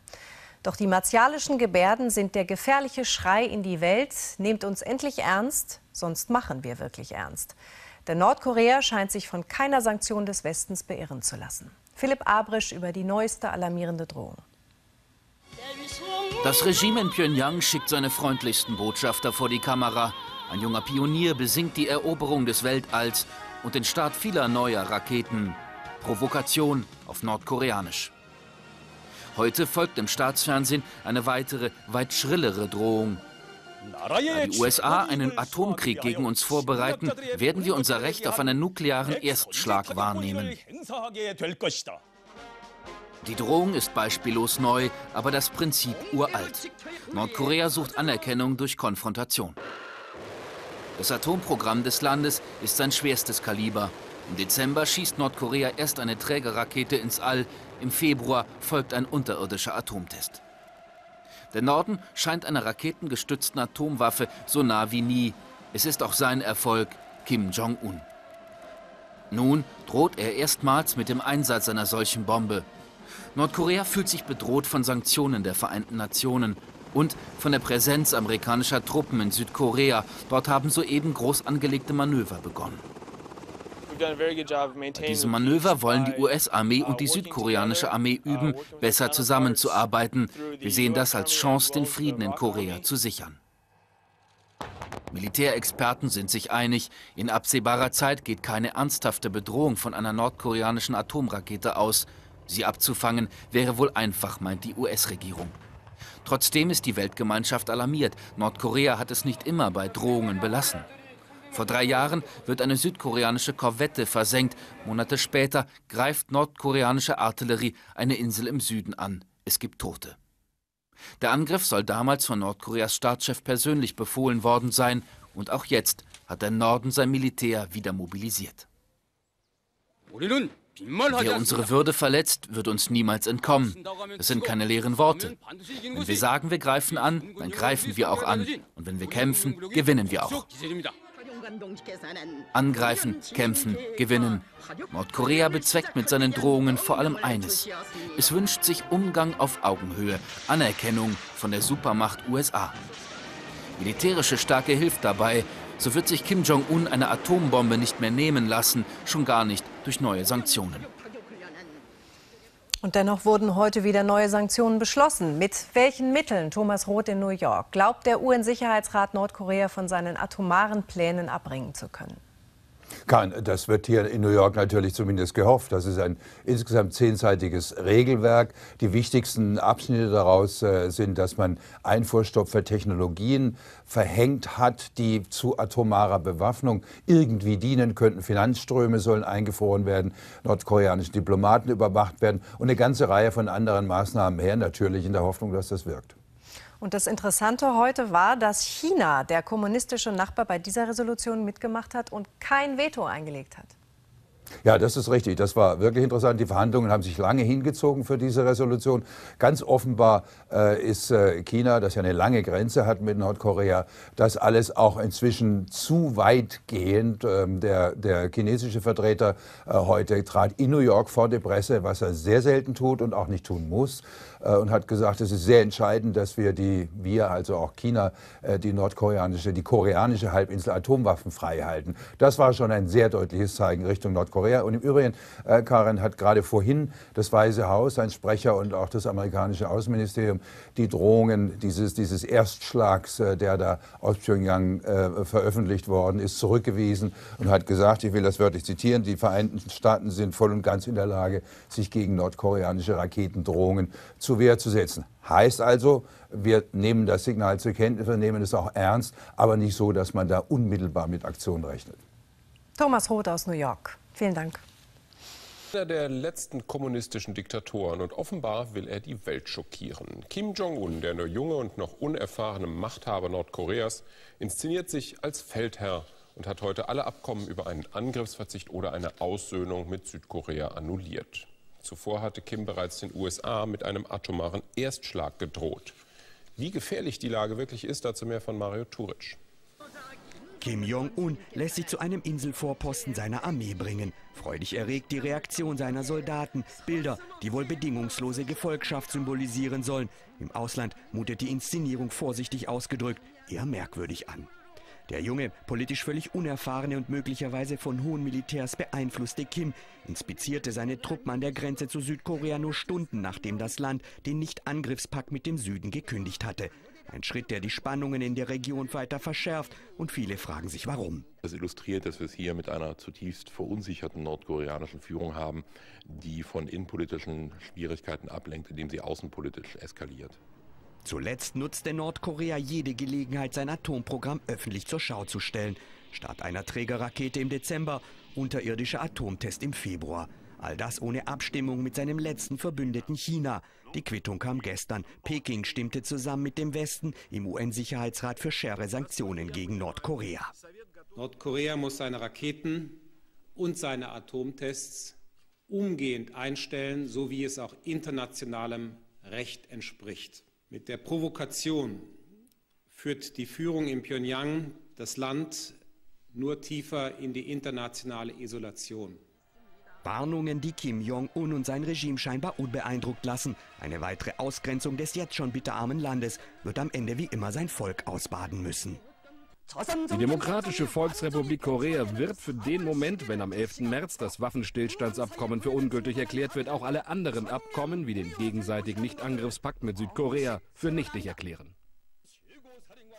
Um die Ernsthaftigkeit der Drohung zu unterstreichen, zeigte das nordkoreanische Fernsehen dann auch noch Kim Jong-un im Schützengraben. Und es kündigte an, dass man jede Kommunikation mit dem Süden beenden werde. Es gibt nichts mehr, worüber wir mit den Marionetten und Verrätern aus dem Süden sprechen können. Was jetzt noch zu tun ist, kann nur mit physischer Gewalt erledigt werden. Im November 2010 hatte Nordkorea schon einmal ernst gemacht und eine südkoreanische Insel 2 Stunden lang unter Artilleriefeuer gelegt. Südkorea reagierte damals besonnen auch auf Druck der USA. Diesmal aber will man sofort und hart zurückschlagen. Wenn Nordkorea noch einmal eine solche Provokation begeht, dann werden wir sie gnadenlos bestrafen. Das könnte dann in einem militärischen Albtraum enden, in den auch die USA und China hineingezogen werden. Ja, gleich weiter zu unserem Ostasien-Korrespondenten Johannes Hano. Wie groß ist denn die Gefahr, dass es tatsächlich zum Krieg kommt?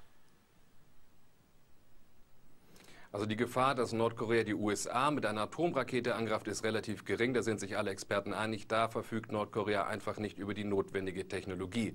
Aber dass hier auf der koreanischen Halbinsel ein Konflikt ausbrechen könnte, diese Gefahr ist sehr groß geworden, denn durch die Aufkündigung des Nicht-Angriffspaktes mit Südkorea zeigt Nordkorea, dass man sich in die Ecke gedrängt fühlt und man könnte sich zu militärischen Abenteuern hinreißen lassen. Südkorea hat da jetzt schon gesagt, man wird hart und unerbittlich zurückschlagen und das wiederum könnte Amerikaner und Chinesen mit in das ganze Problem hineinziehen, denn die Verbündeten der jeweiligen südkoreanischen und nordkoreanischen Parteien, die wären dann mit im Boot. Das hätte dann eine völlig neue Dimension und das wäre der absolute Albtraum hier. Das klingt nicht gut. Vielen Dank, Johannes Hano. Es erinnert an die Praxis in kommunistischen Staaten. Der Leichnam des Präsidenten Venezuelas, Hugo Chávez, soll einbalsamiert werden. So wurde auch schon mit den Leichen von Stalin, Lenin oder Mao verfahren. Zur Trauerfeier für Chávez haben sich in Caracas 30 Staatschefs aus aller Welt versammelt. Hunderttausende Anhänger geben ihrem Kommandante die letzte Ehre. Andreas Wunn ist dabei. Abschied von Hugo Chávez. Vor allem aus Lateinamerika kamen die Staats- und Regierungschefs zum Trauerakt nach Caracas. Für viele von ihnen war der Kommandante sozialistischer Anführer und finanzieller Sponsor zugleich. Draußen vor der Tür sind die Schlangen kilometerlang. Er hat uns als Menschen behandelt, er hinterlässt uns seine Werte. So einen Präsidenten bekommen wir nie wieder. Große Fußstapfen für Vizepräsident Nicolás Maduro. Er verklärte seinen politischen Mentor gleich zum ewigen Kommandante. Wir wollen den Leichnam des Kommandanten einbalsamieren, damit er für das venezolanische Volk auf ewig zugänglich bleibt im Museum der Revolution. Die Schattenseiten des chavistischen Venezuelas, Korruption, Kriminalität, marode Wirtschaft, in diesen Tagen ausgeblendet. Vizepräsident Maduro will den Mythos Chávez für seinen Machterhalt nutzen. Noch am Abend soll er als Übergangspräsident vereidigt werden. Bei den Neuwahlen, die innerhalb von 30 Tagen stattfinden sollen, hat der Wunschnachfolger von Hugo Chávez gute Chancen. Noch 7 Tage lang soll der Leichnam von Hugo Chávez aufgebahrt bleiben. Wartezeit bis zu 20 Stunden. Der an einem Krebsleiden verstorbene venezolanische Staatschef Hugo Chávez soll einbalsamiert und in einem gläsernen Sarg dauerhaft in einem Museum gezeigt werden. Das hat Vizepräsident Nicolás Maduro verkündet. Viele Staats- und Regierungschefs nehmen zur Stunde an der großen Trauerfeier für Chávez teil, darunter Raúl Castro aus Kuba und Mahmoud Ahmadinejad aus dem Iran. Und wir machen noch einmal weiter mit Nachrichten. Die Sperrung des Nord-Ostsee-Kanals sorgt für Streit in der Politik. Noch einmal Susanne Daubner. Die großen Schleusen des Kanals müssen wegen Altersschwäche repariert werden. 14 Tage lang ist daher die wohl meistbefahrene künstliche Wasserstraße der Welt für große Schiffe gesperrt. Das bedeutet für Reedereien Umwege und Extrakosten und führt zu heftiger Kritik am Bundesverkehrsminister.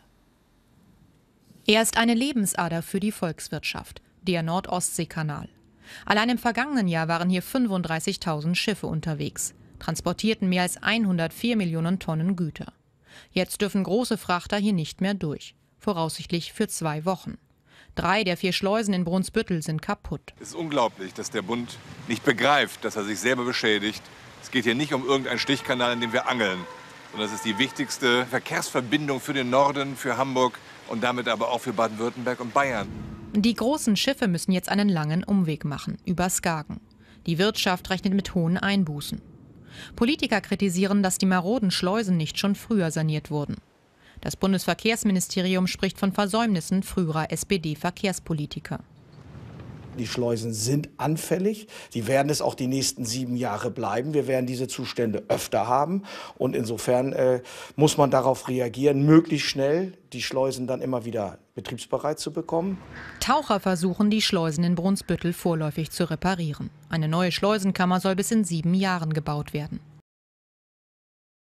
This is Mission Control Houston. Welcome to today's ISS update. It is Thursday, March 7th, 2013. This is a live view inside the International Space Station Flight Control Room here at the Johnson Space Center. This team today is being led by Flight Director Mike Lammers. Today's Capcom sitting beside him is Leslie Ringo. She'll be the voice up to the crew of Expedition 34 on board the orbiting complex.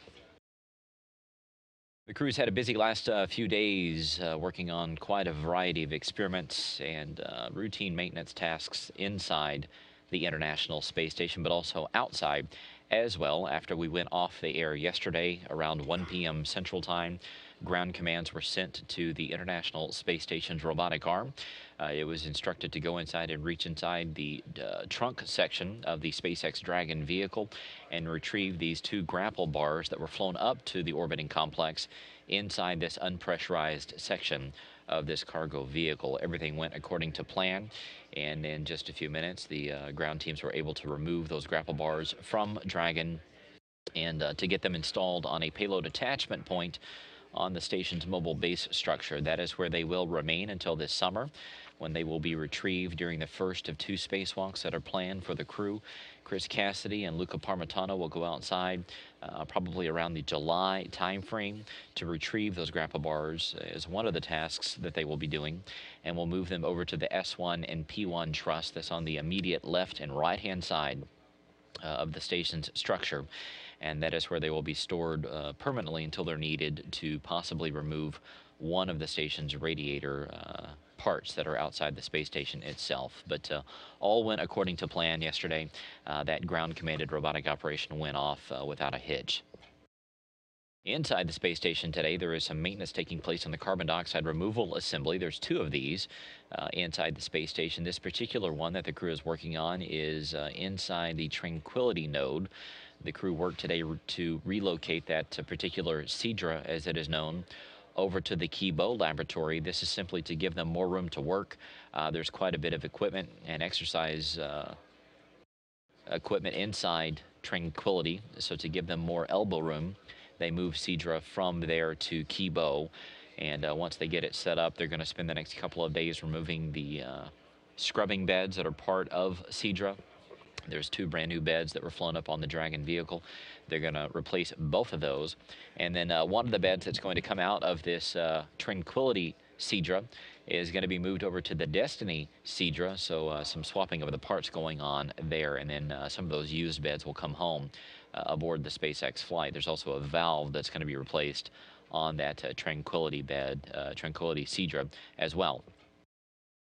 Earlier this morning, some activities with Robonaut took place. The crew watched along as ground commands were sent to check out Robonaut's arms, as you can see moving around there.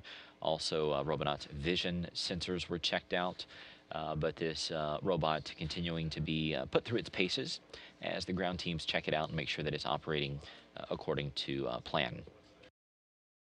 The crew that's getting ready to come home, Kevin Ford, Oleg Novitsky, and Evgeny Tarelkin, they're in their final week aboard the International Space Station. They're due for a landing on March 14th. Went through Soyuz descent drill today, namely Novitsky and Tarelkin were inside their Soyuz TMA-06M, which is docked there to the Poisk module. They basically reenacted what they're going to be doing coming up in a week as the ground teams there in Russia followed along with them and made sure everything was going according to plan.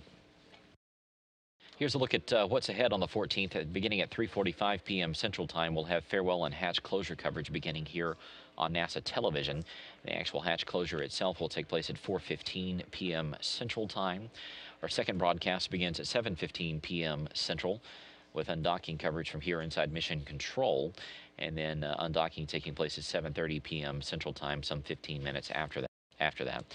And then our third broadcast begins at 9:45 p.m. Central Time with landing coverage. The deorbit burn will take place at 10:04 p.m. Central, and then landing will take place at 10:57 p.m. Central Time, so a fairly quick turnaround from the deorbit burn down to the landing coverage. That's going to be 9:57 a.m. the next morning on March 15th there in Kazakhstan. Quite a chilly morning. We'll be greeting this crew as they get back on Earth, with the temperatures being probably in the 20s, climbing up to the 30s during the day.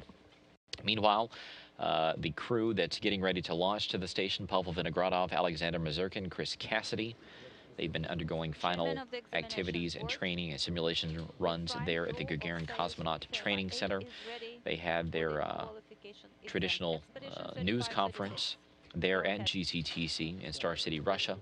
And then they traveled to Red Square in Moscow today, where they laid flowers at the Kremlin Wall, where several Russian space icons are buried. That is part of the traditional pre-launch activities as this crew gets ready to head up to the station on March 28th.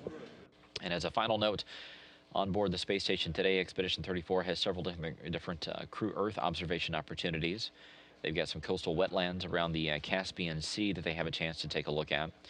They'll be flying over Moldova, have a chance to capture that if they have the time. They'll be flying over Armenia and Mount Ararat, which is a famous mountain in that area.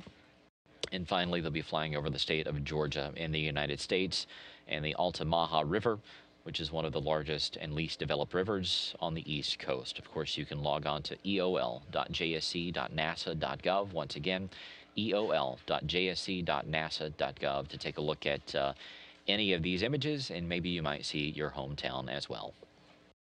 Welcome to Kennedy Now, a look at some of the recent accomplishments and changes underway at America's premier spaceport.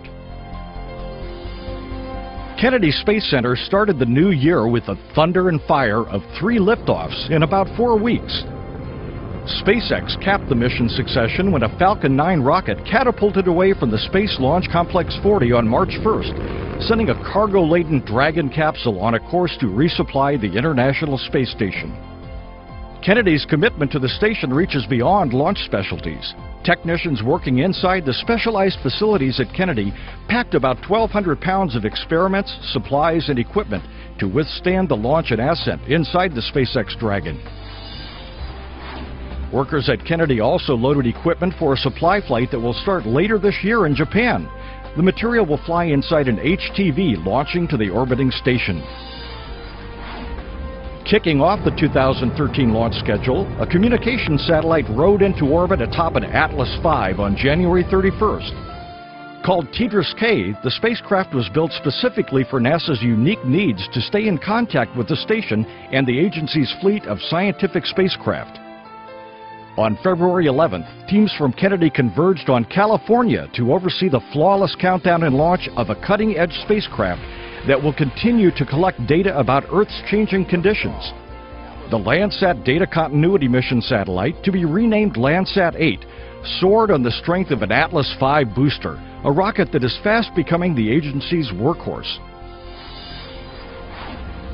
With new resupply rockets, spacecraft, and cargo already taking shape for launch this year from Kennedy, along with a new mission to Mars called Maven, there will be no shortage of fresh thunder rocking America's premier spaceport in 2013. That's Kennedy Now.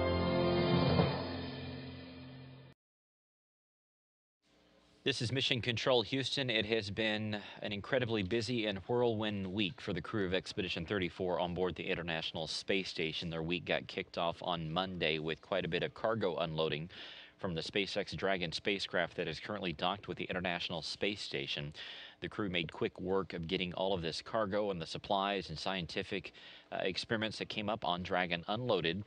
Within about 24 hours or so after Dragon first arrived, there was 1,268 pounds of equipment that came up.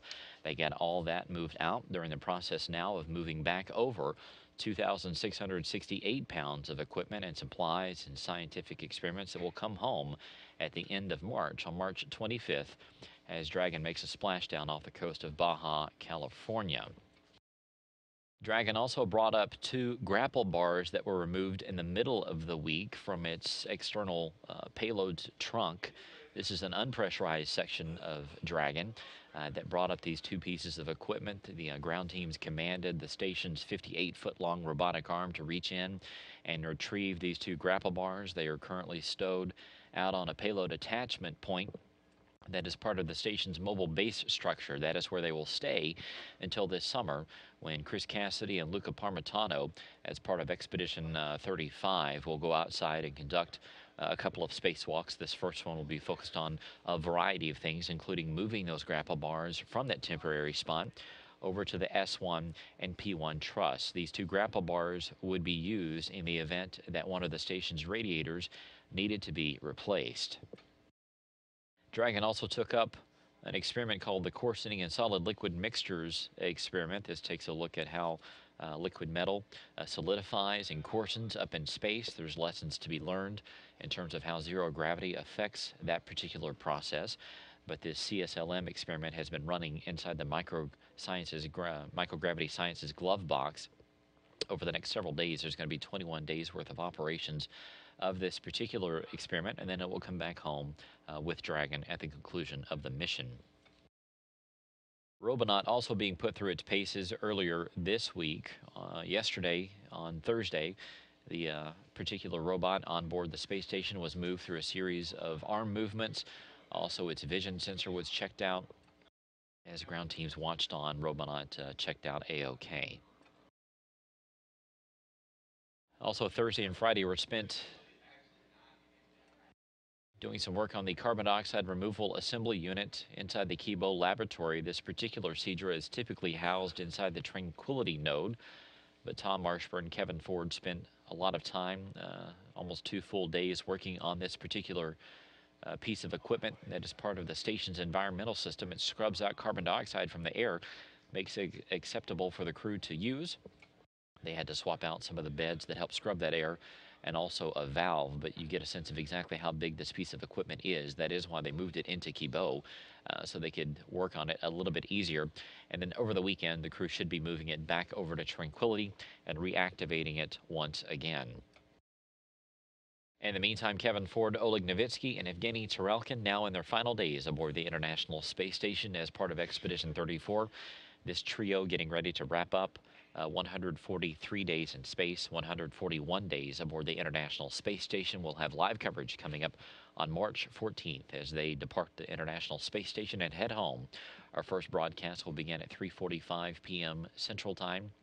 We'll have live coverage of the farewells and the hatch closure, which actually should take place at around 4:15 p.m. Central Time, 5:15 p.m. Eastern Time. Our second broadcast will come on the air at 7:15 p.m. Central. We'll have live coverage of the undocking of the Soyuz TMA-06M with Ford, Novitsky, and Tarelkin inside. That undocking should take place at 7:30 p.m. Central Time as they back away from the Poisk module. Our third and final broadcast will air at 9:45 p.m. Central Time with landing coverage. The deorbit burn will occur at 10:04 p.m. Central Time. That'll begin the process of sending Ford, Novitsky, and Tarelkin back through Earth's atmosphere, and they will land less than an hour later at 10:57 p.m. Central Time. They're going to be landing just to the northeast of the town of Arkelik. That is the northern landing zone there in Kazakhstan. The weather due to be in the 20s, climbing up to the 30s throughout the day. But it will be 9:57 a.m. the next morning, March 15th, there at the landing site. Of course, we will have live coverage not only on NASA television, but also on www.nasa.gov/station. NASA astronaut Chris Cassidy and his Expedition 3536 crewmates have completed final training for their upcoming mission to the International Space Station. Conducted at the Gagarin Cosmonaut Training Center in Star City outside Moscow, this qualification training all but clears the way for Cassidy and Pavel Vinogradov and Alexander Mazurkin of the Russian Federal Space Agency to launch to the orbiting laboratory later this month aboard a Soyuz spacecraft. For the first ever four-orbit rendezvous. The trio also took questions from news media at Star City in one of several traditional pre-launch activities. Also included was a visit to Moscow's Red Square, where the crew and its backups laid flowers at the Kremlin wall and paid tribute to iconic Russian space heroes. Cassidy, Vinogradov, and Mazurkin are scheduled to launch to the International Space Station from Kazakhstan on March 29th, local time. By that March 29th milestone, the SpaceX Dragon capsule, now berthed at the International Space Station, is scheduled to be back on Earth, having safely splashed down in the Pacific Ocean 4 days earlier on March 25th. In a satellite interview conducted the morning of Dragon's March 1st launch from Cape Canaveral Air Force Station, NASA Deputy Administrator Lori Garver spoke about some of the science experiments Dragon's brought up to the world's only laboratory in microgravity. Experiments on materials research, combustion, life sciences, as well as making solar cells and semiconductor chips more efficiently are all benefits that we are working on this mission. Inside the Kennedy Space Center's iconic vehicle assembly building, crane operators, technicians, and engineers practice lifting and placing a 6-ton replica of the Launch Abort System's escape rocket atop a mock-up of the Orion capsule. Although the Space Launch System flight is still a few years away, practicing stacking procedures now will help the team perfect the task ahead of mission-critical operations. The Launch Abort System has solid-fueled engines that can lift Orion and its crew away from the rocket in the unlikely event a booster fails during initial launch. A test flight in 2010 saw the LAS produce 500,000 pounds of thrust, about the same as the Titan II rockets that launched Gemini spacecraft into orbit. A newly released image taken by NASA's Cassini spacecraft orbiting Saturn shows a distant world visible through the planet's rings. The bright dot just above and to the right of the image's center is none other than Earth's twin planet, Venus. This view looks toward the non-illuminated side of the rings from about 17 degrees below the ring plane. The image was taken in visible light last November by Cassini's wide-angle camera. Scientists from Ames Research Center, the Jet Propulsion Laboratory, and the Goddard Space Flight Center returned to the rugged terrain of California's Death Valley National Park for NASA's second annual Mars Fest. The event, held in a vast area of wind-swept sand dunes and other Mars-like terrain, gave park visitors a chance to see how NASA studies exotic environments similar to those on the Red Planet. Sample items and materials used on the Mars Curiosity rover were displayed, and JPL scientists demonstrated how the rover's Kim X-ray diffraction instrument, developed at Ames, is currently analyzing drilling samples on the Martian surface. Aquarius, NASA's first satellite instrument built to measure the concentration of salt at the ocean's surface, now has just over a year of data under its belt. Data collected from December 2011 to December 2012 show a variety of salinity patterns, from a very salty patch in the middle of the Atlantic Ocean to pools of less salty water in the Pacific. By measuring ocean salinity from space, Aquarius is providing new insights into how fresh water moves between the ocean and the atmosphere and how that influences ocean circulation, weather, and climate around the world. Launched in June 2011, Aquarius is managed by the Goddard Space Flight Center in collaboration with the Space Agency of Argentina.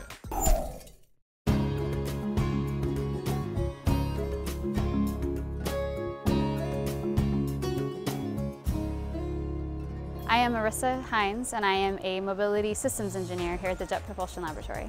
I had an opportunity to come on to the Mars Science Laboratory mission about 2 years before we launched, and I came on as part of the cruise operations team. So I was testing the attitude control system as a system engineer, and there was an opportunity to come work on the surface side of the mission.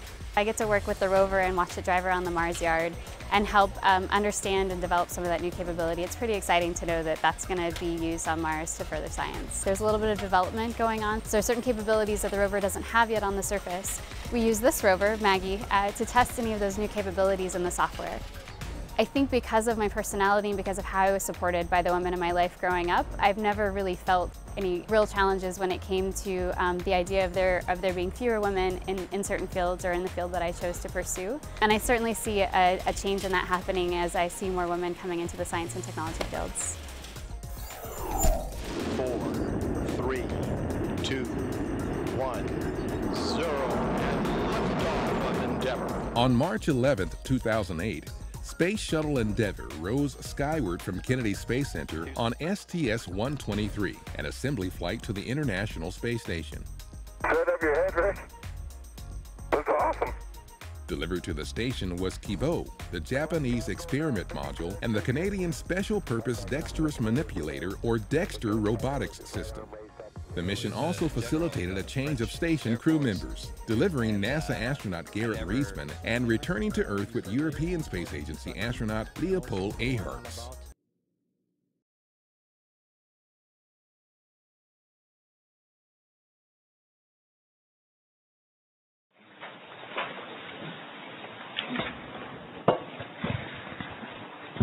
Chairman Pitts, members of the Appropriations Committee, thank you for allowing me to introduce Mr. Musk. I met him for the first time today, but have been working with his staff now for probably over a year, as have some of you. Chairman Davis and I are carrying some legislation that would assist this gentleman and his company in what they want to do for Texas. I'm going to let him really lay that out, but I just would ask you to listen to his testimony and what he wants to do for us in Texas, and how we can partner with him to revitalize our space industry. It is really a pleasure for me to introduce Mr. Elon Musk, who is the president and owner of SpaceX, and as well as Karen Jennewerk, I think I did that right, Sharon, who is his counsel and assistant. And you're going to hear some pretty exciting things about what can happen in Texas, as you've been hearing this morning as we were watching some of this from my office. But again, thank you for giving us this opportunity, and we appreciate the time and attention, and particularly when a lot of you all want to be at home on Friday with your family. So thank you all for allowing me to testify and to be part of this really important project that is something great for Texas. Musk? Alana, I want to tell you, I was watching your recent launch to the space station and your successful launching and your successful docking, and I was very thrilled to see that. Thank you. You would introduce yourself and... Absolutely. Well, Chairman Pitts and members of the committee, thank you for having me here. It's an honor to be before you. We've actually had SpaceX operations in Texas for quite some time, in fact, from almost the beginning of the company. We have our rocket development facility near Waco in McGregor, and it's gone very well. And because in part because that's gone so well, has led us to think, well, we should probably have a launch site in Texas. People have been very welcoming, very supportive of our rocket developments for quite some time. In fact, we've got a couple hundred employees in Texas already at that facility. So just to talk a little bit about the history of SpaceX, we're about 10 years old. We're actually approaching 11 years old. We develop rockets and spacecraft and have now, as you mentioned, completed our fifth flight of our Falcon 9 rocket, which is a very large rocket. It's sort of about a 1 million pound thrust level. And to put that into perspective, it's about 4 times the thrust of a 747. And then we have our Dragon spacecraft, which has completed its 4th flight and its 3rd docking with the International Space Station. So NASA selected SpaceX as the primary means of transferring cargo to and from the space station. And that's we've been able to execute that duty and complete all of the missions to date. NASA has also selected us to upgrade our system to carry astronauts. So as you may be aware, the United States currently is dependent on the Russians to transport astronauts to the space station, which is an unfortunate circumstance and something that needs to be corrected as soon as possible. Our system should be ready to transport astronauts in 2 to 3 years. We want to make sure that we've done everything possible to make the rocket as reliable as it can be, make the spacecraft as reliable as it can be, do many flights, iron out any issues before we have astronauts on board. But it's looking quite promising for the next 2 to 3 years to make that happen. And then we also intend to carry both astronauts for NASA and for other countries, as well as private citizens to space. And in the long term, our goal is actually to make dramatic improvements in the cost of space flight and to ultimately make it accessible to almost anyone that wants to go. And in the very long term, and the reason I actually started the company was to advance space technology ultimately to the point where we can send people to Mars. I think that would be incredibly exciting, and it seems like that's kind of where we should have been going after the Apollo program. You know, I just think it's a bit sad that we sent people to the moon in '69, and then we lost that ability, and then with the space shuttle we could only send people to low Earth orbit. Now the space shuttle's not flying, and that's not a good path. And I don't think we want to tell our kids that, you know, the 1969 was our high watermark. I think that's a terrible thing. So the goal of SpaceX is to try to reverse that trend as much as we can, and I think we've made decent progress in that direction. Now, one of the things that we think is important along those lines is to establish a commercial orbital launch site. And just so everybody knows this, this would be the first commercial orbital launch site in the world. So there's Cape Canaveral in the U.S. and there's Vandenberg, there's Wallops and there's a few other things, but those are government launch sites, and they have an important role to play. but it's also important that there be a commercial orbital spaceport, just as there are commercial airports. There's a logical role for Air Force airports, and there's a logical role for commercial airports, and the same applies to spaceports. And you may have heard some talk of spaceports before, or commercial spaceports before, but those are suborbital, essentially where you go up and you fall right down. And we're talking about something that's really the big leagues here. This would be kind of a commercial version of Cape Canaveral. So it would be an historical first in the world. It would be of very great significance, both to the local economy as well as to the world, really. It's worth noting that Cape Canaveral or Cape Kennedy, that whole center within Florida, I'm told it's the largest tourist attraction in the state of Florida besides Disney World. And they have millions of visitors every year to Cape Canaveral and Cape Kennedy. Because it's very exciting to watch a rocket launch. It's really one of the most exciting things you can possibly do. So I'd really recommend it. And anyway, that's what we really are thinking about establishing near Brownsville. We've worked a lot with the various federal and state regulatory agencies. It all seems to be progressing pretty well. And we're optimistic about making this work in Texas, in the Boca Chica area. So it's looking quite good. So any support that Texas can offer would obviously be helpful in that direction. We are looking at other potential launch locations, expanding on our activities in Florida is one, Georgia, Puerto Rico, and there are a few other possibilities. So it's not for sure that it would occur, but I would say Texas is probably our leading candidate right now. Die Wahl eines neuen Papstes beginnt am nächsten Dienstag. Die Kardinäle haben sich heute nach 5-tägigen Beratungen in Rom auf diesen Termin für das Konklave geeinigt, wie der Vatikan mitteilte. Wahlberechtigt sind 115 Kardinäle, unter ihnen 6 Deutsche. Wie lange die Abstimmung dauern wird, ist offen. Am frühen Abend gab der Vatikan den lange erwarteten Termin bekannt. Möglich wurde die Entscheidung heute Nachmittag, nachdem endlich sämtliche 115 wahlberechtigten Kardinäle bei den internen Treffen im Vatikan, den sogenannten Generalkongregationen, anwesend waren. Denn erst damit war das Gremium hinsichtlich des Konklavetermins beschlussfähig.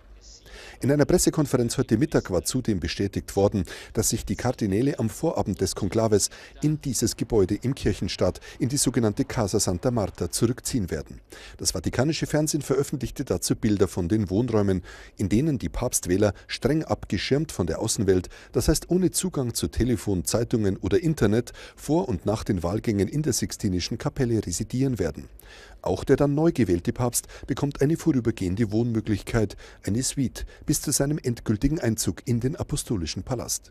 Selbst wenn der Termin für das Konklave nun steht, eine Mehrheit für einen echten Favoriten gibt es laut Expertenmeinung aber noch nicht. Es gibt zu viele Favoriten, weil es nicht so eine hervorragende Persönlichkeit gibt wie im Jahre 2005 Kardinal Ratzinger. Und so bleibt weiterhin Raum für Spekulationen, ob aus dem inzwischen installierten Kamin in der Sixtinischen Kapelle frühzeitig oder doch erst später weißer Rauch als Signal für eine erfolgreiche Papstwahl entweichen wird. Das kommunistische Nordkorea hat den Nicht-Angriffspakt mit Südkorea aufgekündigt.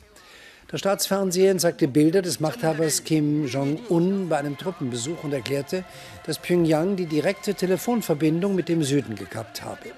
Damit geht Nordkorea nach den jüngsten Sanktionen der UN weiter auf Konfrontationskurs.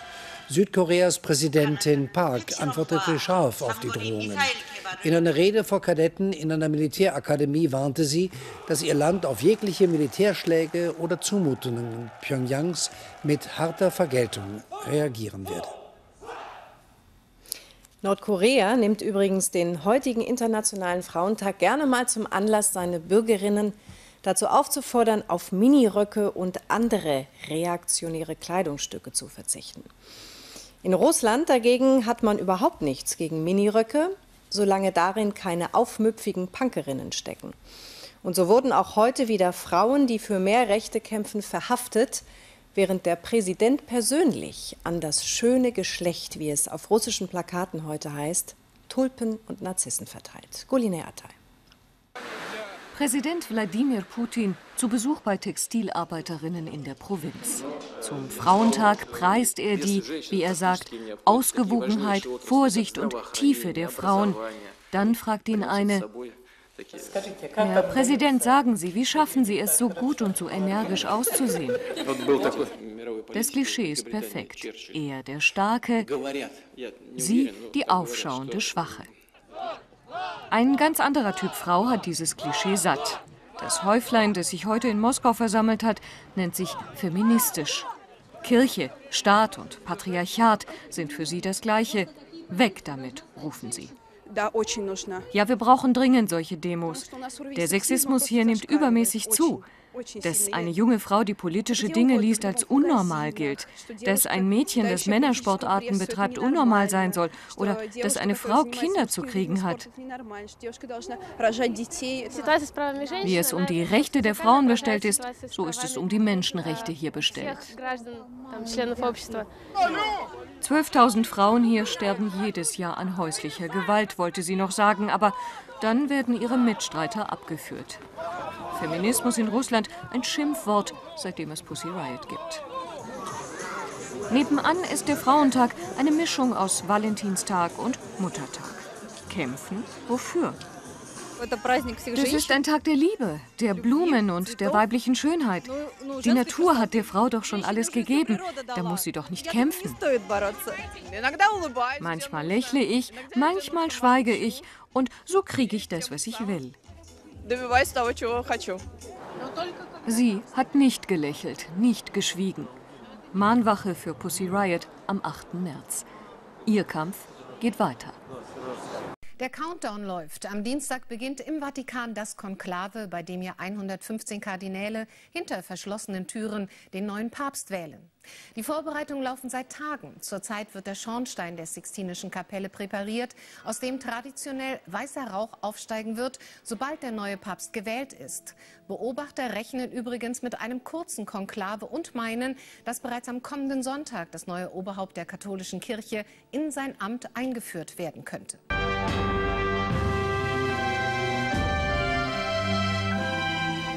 The Vatican says cardinals will start the process of selecting the next pope on Tuesday. Cardinals from Ghana and the United States are thought to be among the leading candidates. Senior international correspondent Dan Rivers is live outside St. Peter's Square, and he joins us now with the very latest. Dan, I see a lot of people anxiously waiting for this process to start.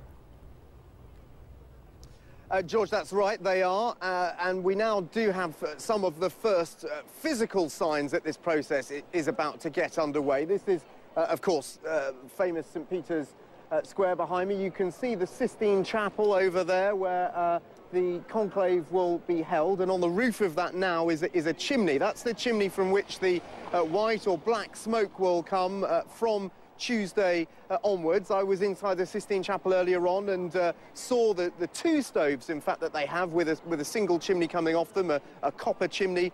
They'll burn the ballot papers after each set of votes in one, and a chemical to make the smoke clearly white or black from the other one. There's been confusion in previous years when it's sort of come out grey and no one's really known what's been happening.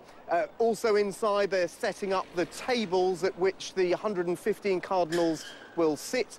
They will go through a series of votes starting on Tuesday afternoon. There'll be prayers and ceremony on Tuesday morning, but from Tuesday afternoon the voting will begin, of course, in secret, in silence, inside that chapel. And then finally, when we do get a new pope, we don't know how long it will take, probably several days, he will appear from that window there, that balcony overlooking St. Peter's, and an announcement will be made by the senior deacon, and in Latin, Papam, which means I announce to you with great joy we have a new pope, and then we will hear the name of the new pope. First of all, his name as a cardinal, and then we will be told his name as he will be addressed as a pope.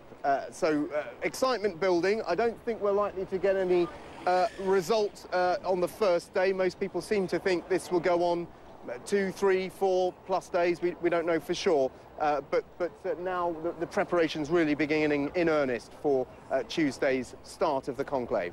Senior international correspondent Dan Rivers watching history unfold there at the Vatican. Dan, thank you so much. It's the oldest enduring electoral system in the world, and many of its traditions have been unchanged for centuries.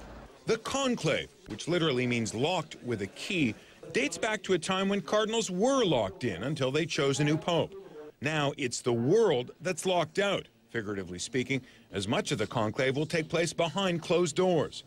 The gathering begins with a morning mass in St. Peter's Basilica. In the afternoon, the 115 voting cardinals, those under 80 years old, enter the Sistine Chapel, where each will take an oath of secrecy. The penalty, automatic excommunication.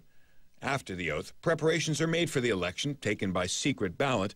Lots are drawn to select 3 cardinals who will help collect ballots, 3 more cardinals to count the votes, and 3 others to review the results. Printed on the ballots, the words, Eligio in summum pontificum, meaning, I elect as supreme pontiff. Each elector writes the name of one candidate on the lower half of the ballot and folds it in half. Cardinals are not allowed to vote for themselves. Then, in order of seniority, the cardinals take their ballots to the altar. Each places a folded ballot onto a small disc, and then the ballot is dropped into a chalice. Once all the votes are cast, the ballots are tallied, and the results are read aloud. More than a 2/3 majority is needed to declare a winner, in this case 77 votes. If there is no winner, there's another vote. If there is still no winner, 2 more votes are scheduled for the afternoon. Voting continues, up to 4 ballots each day, until there is a winner. The ballots are burned after each session in an incinerator inside the chapel, sending off the most famous smoke signal in the world. If there's no winner, they're burned with a chemical that gives off black smoke, telling the crowd waiting in St. Peter's Square that a new pope has not yet been selected. When there is a winner, the ballots are burned alone, giving off white smoke, a sign from the cardinals that they have chosen a new pope to lead the church. Jonathan Mann, CNN, Atlanta. Biological weapons. That Saddam has continued to produce them. Before the invasion, the drumbeat. Saddam Hussein has WMD, which could be activated within 45 minutes. And isn't afraid to use it. When Iraq finally admitted having these weapons in 1995, the quantities were vast. It felt incessant, persuasive, but not a drop of nerve agent nor grain of biological weapon was found. Unlike other areas in Iraq, U.S. aircraft have so far not dropped leaflets over Baghdad. That's me on the eve of the war in Baghdad, in the pet market. I bought a bird to warn of chemical attack. Yes, I believed there could be WMD. Here I am again. We're running to get into the cars. 4 months before the war, chasing UN weapons inspectors as they scoured Iraq for WMD. Iraqi officials bamboozled, obfuscated and blocked at every turn. The president has told people to bury documents in their gardens at home. I mean, what do you make of all that? Well, they said what they want. Neither the inspectors nor us reporters could get a straight answer or unrestricted access. Many times I've asked myself how we could have been duped, misled it seems not just by a failure of Western intelligence, but by Saddam Hussein's big gamble. Rather than admit he had no WMD and lose face in the Arab world, he bet against invasion and lost everything. In the days after he fell, we went back to some of the sites the UN had inspected. The Iraqi government claims that this site was nothing more than a radio frequency testing and repair facility. This was one on the outskirts of Baghdad. We had free, unfettered access. We asked questions, poked around. It's safe. But nothing, not a hint of WMD. The area that we were testing, the barrel that stands straight up is the one we opened. False leads kept coming. US troops found this, thought it might be Saddam's special chemical weapons manufacturing train, much touted by politicians before the war. An electrical diagram chart, and on the back, a correction table in Cyrillic and in English, and on the bottom, dose settings, prescribed dose. The carriage was nothing of the sort. Turns out the original intelligence source was less than honest. The US Commission on the Intelligence of the US regarding WMD concluded the WMD episode was one of the biggest and most public intelligence failures in recent US history, due in a large part to analytical failures. I was there and I saw it, and still to this day I wonder just how it could have happened. Nick Robertson, CNN, London. World Report will continue right after this.